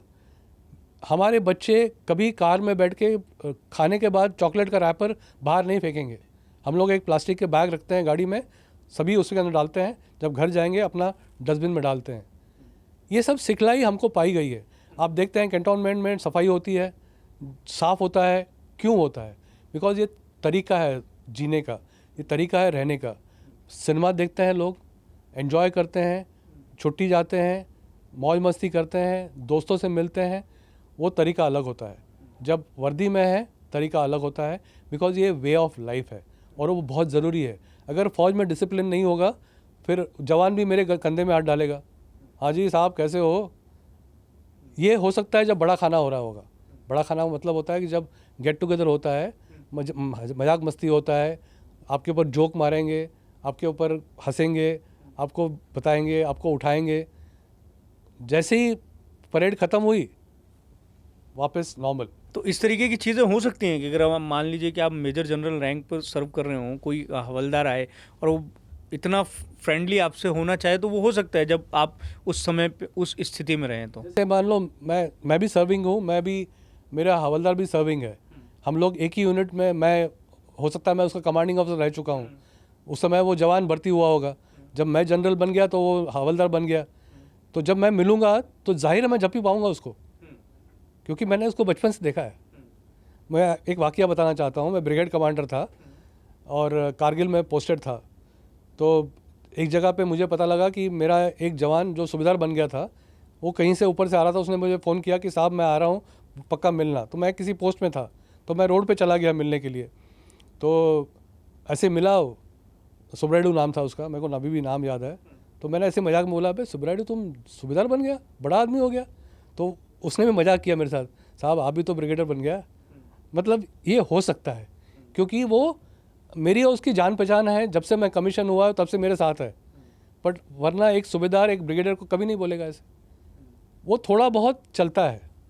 यही तो आपसी मिलाप है। 1971 की लड़ाई में जब 90,000 ट्रूप्स को कैप्चर किया था और सरेंडर किया था, एक सूबेदार मेजर जो पाकिस्तानी का था, जब फील्ड मार्शल मानेक शाह उनसे मिलने गया क्योंकि सोल्जर है वो एज ए कैदी मिलने नहीं गया। उस सूबेदार मेजर के लफ्ज़ हैं कि साहब हम भी कम नहीं हैं, काश हमारे पास आपके जैसे ऑफिसर होते तो हम दिखाते हम भी हमारे में कितना गुर्दा है।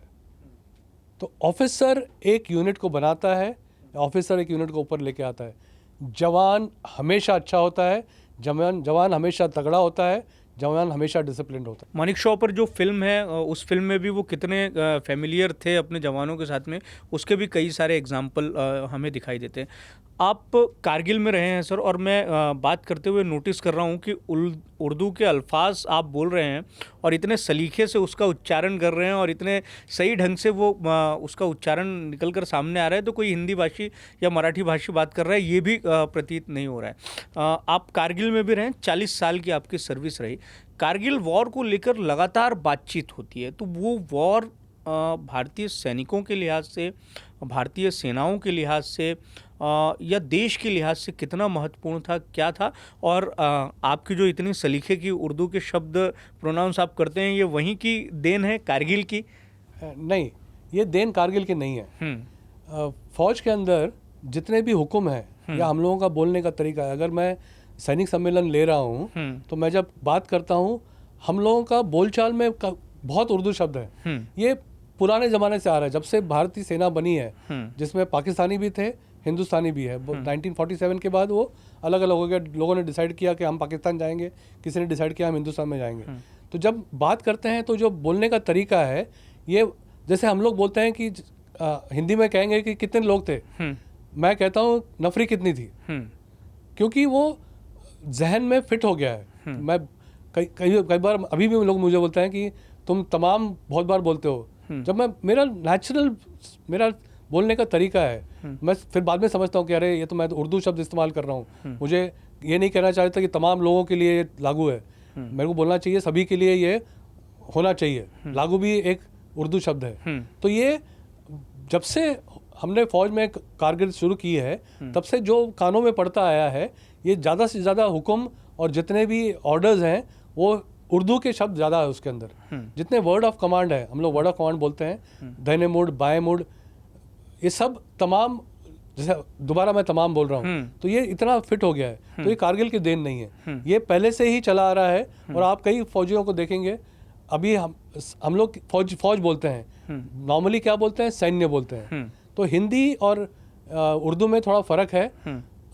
मैं सोचता हूँ कि जो फौजी ऑफिसर हैं उसके पास थोड़ा उर्दू का वोकैबुलरी ज़्यादा है बनिस्बत के हिंदी के। बट अभी मैं कोशिश करता हूँ, जब से मैं रिटायर हुआ हूँ, नागपुर में बस गया हूँ, मैं कोशिश करता हूँ कि मैं हिंदी बात करूँ। और मैं पर्सनली मैं कोशिश करता हूँ कि जब मैं हिंदी बोलूँ तो मैं इंग्लिश ना बोलूँ, जब मैं इंग्लिश बोलूँ तो हिंदी ना बोलूँ। बट कई बार शब्द नहीं जहन में आते हैं या ध्यान में नहीं आते हैं, तो फिर जैसे स्ट्रैटेजिक है, वो सामरिक बोलते बोलते स्ट्रैटेजी खत्म हो जाती है। तो ऐसे बार कई बार बोलना पड़ता है। तो आपने जिक्र किया अपना कारगिल युद्ध का। कारगिल युद्ध में जो शूरता, विवेक और शौर्य दिखाया हिंदुस्तान की फ़ौज ने, वो अनपैरेलल्ड है। ये मेरे ख्याल से कहीं भी नहीं हो सकता, या कोई भी देश या कोई भी सैन्य ये अटेम्प्ट ही नहीं करेगा। हमने फिज़िकली जाके असॉल्ट करके लोकेशंस को ऑक्यूपाई किया है, दुश्मन को ख़त्म किया है। वरना क्या बोलेंगे जितने भी सो कॉल्ड हाई स्टेट्स हैं, गोले दागो, मिसाइल फायर करो, दुश्मन को भगाओ, जाके ऑक्यूपाई करो। सिंपल तरीका है। बट वो उस समय तरीका नहीं था, बिकॉज जो रिस्ट्रिक्शंस थे, इसको हम लोग टर्म्स ऑफ रेफरेंस बोलते हैं, हिंदुस्तान ने रेफरेंस दिया था कि आप इंटरनेशनल बॉर्डर, करेक्शन वहाँ पे एलसी है, इंटरनेशनल बॉर्डर नहीं है, लाइन ऑफ कंट्रोल है, आप लाइन ऑफ कंट्रोल पार नहीं करेंगे। आपको जब बता दूं कि एक होता है आईबी, एक होता है एलसी, एक होता है एलओसी, एलएसी बोलते हैं, लाइन ऑफ एक्चुअल कंट्रोल। जो चाइना साइड में है उसको एलएसी बोलते हैं, जो यहाँ पे कारगिल एरिया में है उसको एलसी बोलते हैं, लाइन ऑफ कंट्रोल है। और जो वेस्टर्न साइड में है उसको आईबी बोलते हैं। आईबी रिकग्नाइज्ड बाउंड्री है इंटरनेशनली, ये बाकी दोनों है ये रिकग्नाइज नहीं है। आप जहाँ बैठ गए आपका है, ये अंडरस्टूड है। तो जब मेरी वहाँ पे ड्यूटी थी तो हम लोग रेगुलरली ऑक्यूपाई करते थे अलग अलग पोस्ट, जिसको ऑक्यूपाई कर लिया वो आपका, वो इलाका आपका हो गया। और फिर जब लाइन ज्वाइन करेंगे कि ये पोस्ट से ये पोस्ट, ये पोस्ट से ये पोस्ट, ये पूरा इलाका मेरा, इसीलिए उसको एलसी बोलते हैं। तो जो अलग अलग ऑपरेशंस हुए हैं कारगिल के अंदर, 3 सेक्टर है, एक बटालिक सेक्टर है, एक कारगिल सेक्टर है और एक द्रास सेक्टर है। कारगिल एक शहर है जो कि लोअर हाइट पे है, पर से कारगिल शहर में लड़ाई हुई नहीं, कारगिल हाइट्स पे हुई है। कारगिल के सामने जो हाइट्स थी 3620 वहाँ का हाईएस्ट पॉइंट है, उस पर लड़ाइयाँ हुई हैं, और बटालिक में हुई है और द्रास में हुई है। तो ये जो लड़ाई हुई थी ज़बरदस्त हुई थी, बट नाम कारगिल युद्ध दिया गया। तो 1999 में जो जून जुलाई महीने में हुआ, मई से शुरू हुआ, 3 मई को शुरू हुआ, 26 जुलाई तक चला। इसकी भी एक इंटरेस्टिंग कहानी है। वहाँ पे एक विलेज है गारखून बोल के, वहाँ पे एक शेपर्ड, हिंदी में क्या कहेंगे उसको, जो उनको याक चलाते हैं वहाँ पे वो लोग। वहाँ पे गाय भैंस कम है, गाय है वहाँ पे, पर याक ज़्यादा है। उसके 3 याक मिसिंग थे, वो चरते चरते कहीं चले गए। तो ताशी नामग्याल नाम है उसका, गारखून विलेज है, दा बोल के एरिया है। उस एरिया से वो इनको ढूंढते हुए पहाड़ी चढ़ रहा था। थोड़ी देर आके जाके देखा तो उसको पठानी सूट में लोग नज़र आए डिगिंग करते हुए। तो वो तो चक्कर खा गया कि भैया ये तो फौजी हिंदुस्तानी नहीं लग रहे हैं, ये तो कोई और ही लग रहे हैं, ऊंचे हैं, पठानी सूट पहना हुआ है। तो इमीडिएटली वापस आया और ब्रिगेड हेडक्वार्टर में रिपोर्ट किया, और उसके बाद कार्रवाई शुरू हुई। उसके बाद सौरभ कालिया पेट्रोल लेके गया, उसका क्या हालत हुआ हम सब जानते हैं। और उसके बाद लड़ाई शुरू हुई, जब तक वो तकरीबन, जैसे मैंने कहा, 2 महीने 3 हफ्ते 2 दिन चली। और उसके बाद ऑपरेशन विजय कंप्लीट हुआ, और जो शौर्य भारतीय सेना ने दिखाया है अनपैरेलल्ड है। लोअर लेवल लीडरशिप बहुत उभर के आई है, और हिंदुस्तान में उस समय 4 महावीर चक्र दिए थे, परमवीर चक्र दिए थे, और 11 महावीर चक्र दिए थे। और इतने मेडल्स, और मेडल आसानी से नहीं मिलता है जब तक कि आप प्रूव ना करो, और वो 99 की लड़ाई में हुआ है। मतलब ये तो मैं कहता हूँ, मैं अभी जब मैं कह रहा हूँ मेरे रोंगटे खड़े हो रहे हैं, क्योंकि उन पोस्ट में मैं चढ़ा हूँ, और जब लड़ाई हुई थी तो मैंने देखा है कि अपने जवानों ने क्या किया है। इसका कोई कंपैरिजन नहीं है, कोई उसका तोल नहीं है, उसका कोई मोल नहीं है। आप थोड़े से भावुक भी हो रहे हैं कारगिल को याद करते हुए। मैं जानना चाह रहा हूँ कि आपकी बटालियन ने कौन कौन सी पोस्ट को जो है वहाँ पर उस पर कब्जा किया था और आप किस भूमिका में थे, और आप भी ऑन ग्राउंड फील्ड पर थे, तो कोई ख़ास बेहतरीन अनुभव रहा हो, ना केवल कारगिल युद्ध का बल्कि आपके 40 वर्ष के अनुभव का कोई ख़ास अनुभव? मैं शायद उनमें से लकी ऑफिसर हूँ जिसने बहुत ऑपरेशन देखे हैं। मतलब ब्लू स्टार हो जो 1984 में सिख के विरुद्ध हुआ था, या ऑप पवन हो 88-89 में श्रीलंका में, या ब्रास टैग हुआ है, या ऑप विजय हुआ है, ऑप पराक्रम हुआ है, सब में शामिल था। मैं एक तोपखाने का ऑफिसर हूँ। उस समय मैं एक कमांडिंग ऑफिसर था और मेरी रेजिमेंट, मैं नाम नहीं लेना चाहूँगा, वो सपोर्ट में थी फायर पावर के। हम लोग सपोर्ट में थे फायर पावर के। मेरे ओपी ऑफिसर्स इन्फेंट्री बटालियंस के साथ कूच करते थे और अलग अलग पोस्ट में जाते थे। और ये जब जितने भी हाइट से तोलोलिंग है उस इलाके में, जो बटालिक साइड में है, तोलोलिंग द्रास में है, हमारे बटालिक साइड में हंडनब्रोक है, वहाँ पे अलग अलग पॉइंट्स हैं। बटालिक में जुबार हाइट्स हैं, उन सभी पे मेरे ऑफिसर्स गए हुए हैं और एज ओपी ऑफिसर्स उन्होंने लीड किया है और हिस्सा लिया है। और फायरिंग बहुत सलीके के फायरिंग हुई है और मतलब बेशुमार फायरिंग किया हम लोगों ने। और मतलब वो अलग ही जुनून होता है जब फायरिंग करते हैं, जानते हैं कि दुश्मन के ऊपर गिर रहे हैं गोले, और जब रिपोर्ट मिलती है कि 2 बंकर टूट गए, 3 हलाक हुए हैं, ये इतना हुआ है, वो इतना हुआ, डैमेज सुन के अच्छा लगता है। हम लोगों का जो फ़ौज है ना, वो डी कंपनी है।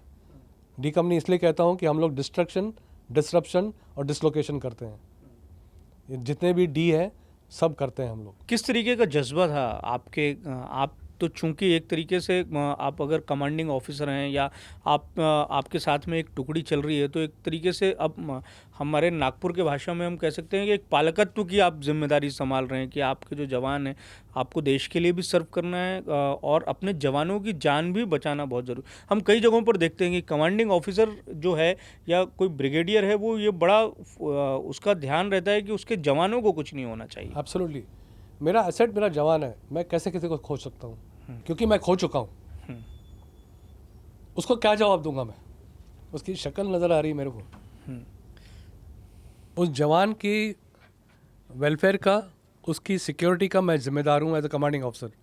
और मैं कुछ भी नहीं मैं ऐसे सब कुछ करूँगा जिससे उसे नुकसान ना हो। अगर किसी को खोता हूँ तो मैं क्या जवाब दूंगा उसके फैमिली को, उसके घर वालों को? उन्होंने मुझे सपुर्द किया है, I have to protect him. मैं खो चुका हूँ, बट देश की जीत सबसे इम्पोर्टेंट है।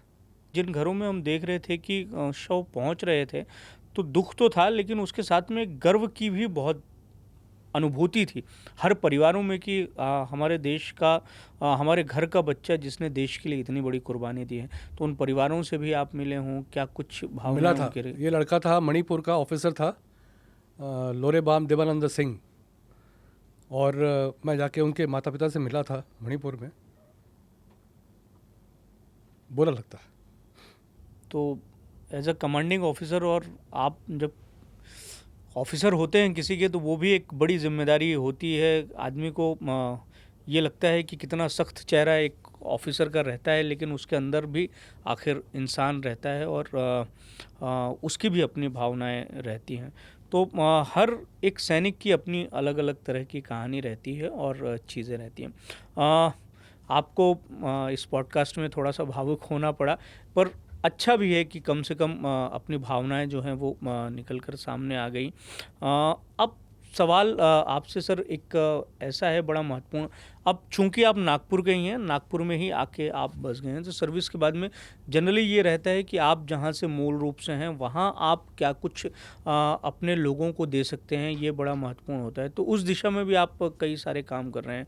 आप कई सोशल ऑर्गेनाइजेशन से भी जुड़े हैं, और सबसे ख़ास बात ये जो हम हमारे दर्शकों को बता दें कि कई कंपनियों ने आपको ऑफ़र दिया, क्योंकि बहुत बारी ये होता है कि अगर आप अच्छी रैंक से रिटायर कर जाएं तो बहुत सारे जो प्राइवेट इंस्टीट्यूट होते हैं आपको वो अपने यहाँ काम के लिए बुलाते हैं, लेकिन आपने उन सबको नकारते हुए एक सोशल वेलफेयर के काम को शुरू किया और उस पर आप काम कर भी रहे हैं। और एक बड़ा महत्वपूर्ण जो काम है वो ये है कि नागपुर और आसपास में डिफेंस मैन्युफैक्चरिंग का एक व्यापक इंफ्रास्ट्रक्चर खड़ा हो और एक बेहतर विकल्प के तौर पर इसे देखा भी जा रहा है। तो एक ऑर्गेनाइजेशन है विदर्भ डिफेंस इंफ्रास्ट्रक्चर एसोसिएशन, आप उसके अध्यक्ष भी हैं।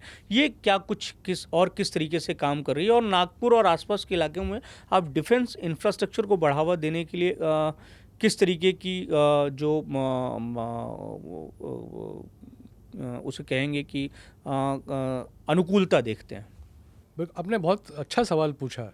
आप जैसे कह रहे हैं, बिल्कुल सही कह रहा है कि जब मैं रिटायर हो रहा था तो मुझे काफ़ी ऑफर्स आए थे कॉर्पोरेट से और बाकी बड़े बिग हाउसेस से, बट मुझे लगा कि अभी मैं नौकरी बहुत किया मैंने, अब मुझे अपना घर जाके वहाँ पे कुछ करना चाहिए। तो जैसे आपने जिक्र किया, विदर्भ डिफेंस इंडस्ट्रीज एसोसिएशन बोल के एक ऑर्गेनाइजेशन हम लोगों ने खड़ा किया है, और मैं आज याद करना चाहूँगा लेफ्टिनेंट जनरल रविंद्र थोड़गे, जिनके एक कल्पना थी वो, और हम 4 लोगों ने मिलकर वो शुरू किया था।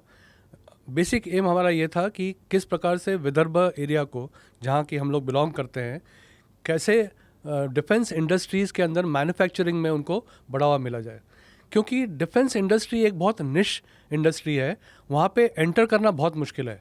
और कई लोग ऐसे होते हैं जो कि आपने देखा होगा कि कई बार कोशिश करने के बाद जब उनको एंट्री नहीं मिलता है, निराश होके, हताश होके वो छोड़ देते हैं कि यार ये बेकार है, इनमें घुसना ठीक नहीं है। यहाँ पे सवाल 100 पूछते हैं। सवाल इसलिए पूछे जाते हैं क्योंकि उस इक्विपमेंट का अगर फेलियर होता है तो उसका डायरेक्ट इफेक्ट होता है ह्यूमन लाइफ के ऊपर, कोई जवान हलाक हो सकता है। इसीलिए जितने ट्रायल्स होते हैं, जितने टेस्ट होते हैं, ये बहुत स्ट्रिंजेंट होते हैं। मतलब हाई एल्टीट्यूड में होगा, कोल्ड एरिया में होगा, डेजर्ट में होगा, जंगल एरिया में होगा, रिवराइन टेरेन में होगा, पानी के अंदर होगा, क्योंकि वो इक्विपमेंट जब उसमें फिट होता है वो काम करना चाहिए। तो इसीलिए ये सेक्टर जो बढ़ावा नहीं मिल रहा था पहले, हमने कोशिश किया कि किस तरह के से विदर्भ डिफेंस इंडस्ट्रीज एसोसिएशन है उसको ऊपर लाया जाए ताकि लोगों को गाइडेंस मिले। क्योंकि हम लोगों ने देखा है कि लोगों को उसके बारे में जानकारी नहीं है कि प्रोसीजर्स क्या है, सिस्टम्स क्या है। अगर डिफेंस सिस्टम्स हैं जहाँ पे प्रोक्योरमेंट कर सकते हैं, प्रोसीजर्स क्या है, कैसे आप डिफेंस इंडस्ट्री में जा सकते हैं, कैसे आप सप्लाई कर सकते हैं, और इसके अंदर मार्केट बहुत बड़ा है। और अभी जब आत्मनिर्भर भारत या मेड इन इंडिया का बात चल रहा है, तो ये जैसे for example ministry of defence की बात करें तो उन्होंने एक पॉजिटिव लिस्ट बनाया हुआ है, और तकरीबन उसमें 5000 से ज़्यादा आइटम लिखे हुए हैं, 5 लिस्ट बन चुकी है। और जब मेजर कंपोनेंट्स कहा जाए तो तकरीबन 5000 के आसपास कंपोनेंट्स हैं जो कि लेजिस्लेट कर दिया है कि ये कंपोनेंट अभी इंपोर्ट नहीं होंगे। पहले पिन भी रशिया से आता था, क्योंकि रशियन इक्विपमेंट है, उसमें पिन लगाना है, पिन बनाने में क्या प्रॉब्लम है। बट होता था कि सीधा वो OEM है, ओरिजिनल इक्विपमेंट मैन्युफैक्चरर है, उससे ले लो, और वो एक पिन जो 2 रुपये का होगा वो 20,000 रुपये देता है। तो हम लोगों ने, इसलिए भारत ने भी सोचा है कि आत्मनिर्भर बनेंगे। और आपने सिंदूर में देखा आत्मनिर्भरता का क्या हुआ। आपने एक सवाल में प्रश्न किया था, नागपुर का जिक्र था, वो उस समय रह गई बात। नागास्त्र जो सोलर इंडस्ट्री बना रही है, बहुत उम्दा तरीके से इफ़ेक्टिव फायर हुआ है उससे, और काफ़ी तबाही मचाई है दुश्मन की ड्यूरिंग ऑपरेशन सिंदूर। और सोलर इंडस्ट्री जो काम कर रही है, जो नागपुर के अंदर है, बाकी भी इंडस्ट्रीज़ है जो डिफेंस एस्टेब्लिशमेंट के अंदर काम कर रही है। हिंदुस्तान में अडानी डिफेंस है, L&T वाले काम कर रहे हैं, वज्रा G9 K9 गन बनी हुई है, ये 155 मिलीमीटर धनुष गन का मैन्युफैक्चरिंग हो रहा है, सोल्टम गन बन रही है, अलग अलग इक्विपमेंट बन रहा है विथ इंडियन कंपोनेंट। कई जगह है उन्होंने कोलैबोरेशन किया है। तो हम लोगों का एम था कि लोअर लेवल से शुरू करें, और विदर्भ एज अ रीजन अगर डेवलप हो सकता है, फिलहाल उतना गति उसने नहीं पकड़ा है, बट मुझे यकीन है कि हम गति पकड़ेंगे। और कुछ लोगों ने ऑलरेडी मैन्युफैक्चरिंग करके सप्लाई शुरू कर दिया है। और ये हम बताना चाह रहे थे कि ये डिफ़िकल्ट नहीं है, आपको सस्टेन्ड एफर्ट रखना पड़ेगा, और रिजेक्शन के लिए आपको तैयार रहना पड़ेगा। क्योंकि अगर आपका प्रोडक्ट ठीक नहीं है, या रिजेक्ट हो रहा है, या उस मापदंड पे नहीं बैठ रहा है, तो जाहिर है रिजेक्ट होगा। तो आपको वो उस मापदंड के ऊपर design, availability, help, technical know how, ये सब हिंदुस्तान देगा आपको। तो वो कोशिश करता हूँ कि वो करूँ। और मैं एक जगह पे एक NGO में ऑनररी सेवा करता हूँ। कोशिश होती है कि जितना सोसाइटी को मैं दे सकूँ, इस देश ने बहुत दिया है मेरे को, अब मेरा टाइम है कि मैं इस देश को कुछ दूं। आने वाले समय में हम ये देख सकते हैं कि हमारे देश में डिफेंस सेक्टर के लिए छोटे छोटे मैन्युफैक्चरर्स जो हैं वो भी बहुत सामने आएंगे और इस तरीके से अपने इक्विपमेंट्स को लेके आएंगे। R&D बड़े पैमाने पर होगी। और आपने एक बात कही कि रिजेक्शन के लिए तैयार होना चाहिए, तो ये भी कहा जाता है कि डिफेंस के सेक्टर में आपको अगर बिजनेस के प्रॉस्पेक्टिव से अगर उतरना है तो आपको पेशेंस बहुत ज़्यादा ज़रूरी है। सर, आप हमारे स्टूडियो में आए, इतनी सारी बातें हुई, मुझे लगता है कि बहुत क्वालिटी कंटेंट हमने हमारे व्यूअर्स तक पहुंचाया होगा आपके माध्यम से। इस इंटरव्यू में आपने आर्मी का जो पूरा का पूरा एक स्ट्रक्चर है उसको समझाया, आप भावुक भी हो गए। मुझे लगता है कि हमारे दर्शकों को बहुत कुछ मिला होगा, आपसे सीखने के लिए भी बहुत कुछ मिला होगा और बहुत क्वालिटी कंटेंट जो है वो हमारे दर्शकों तक पहुंचा होगा।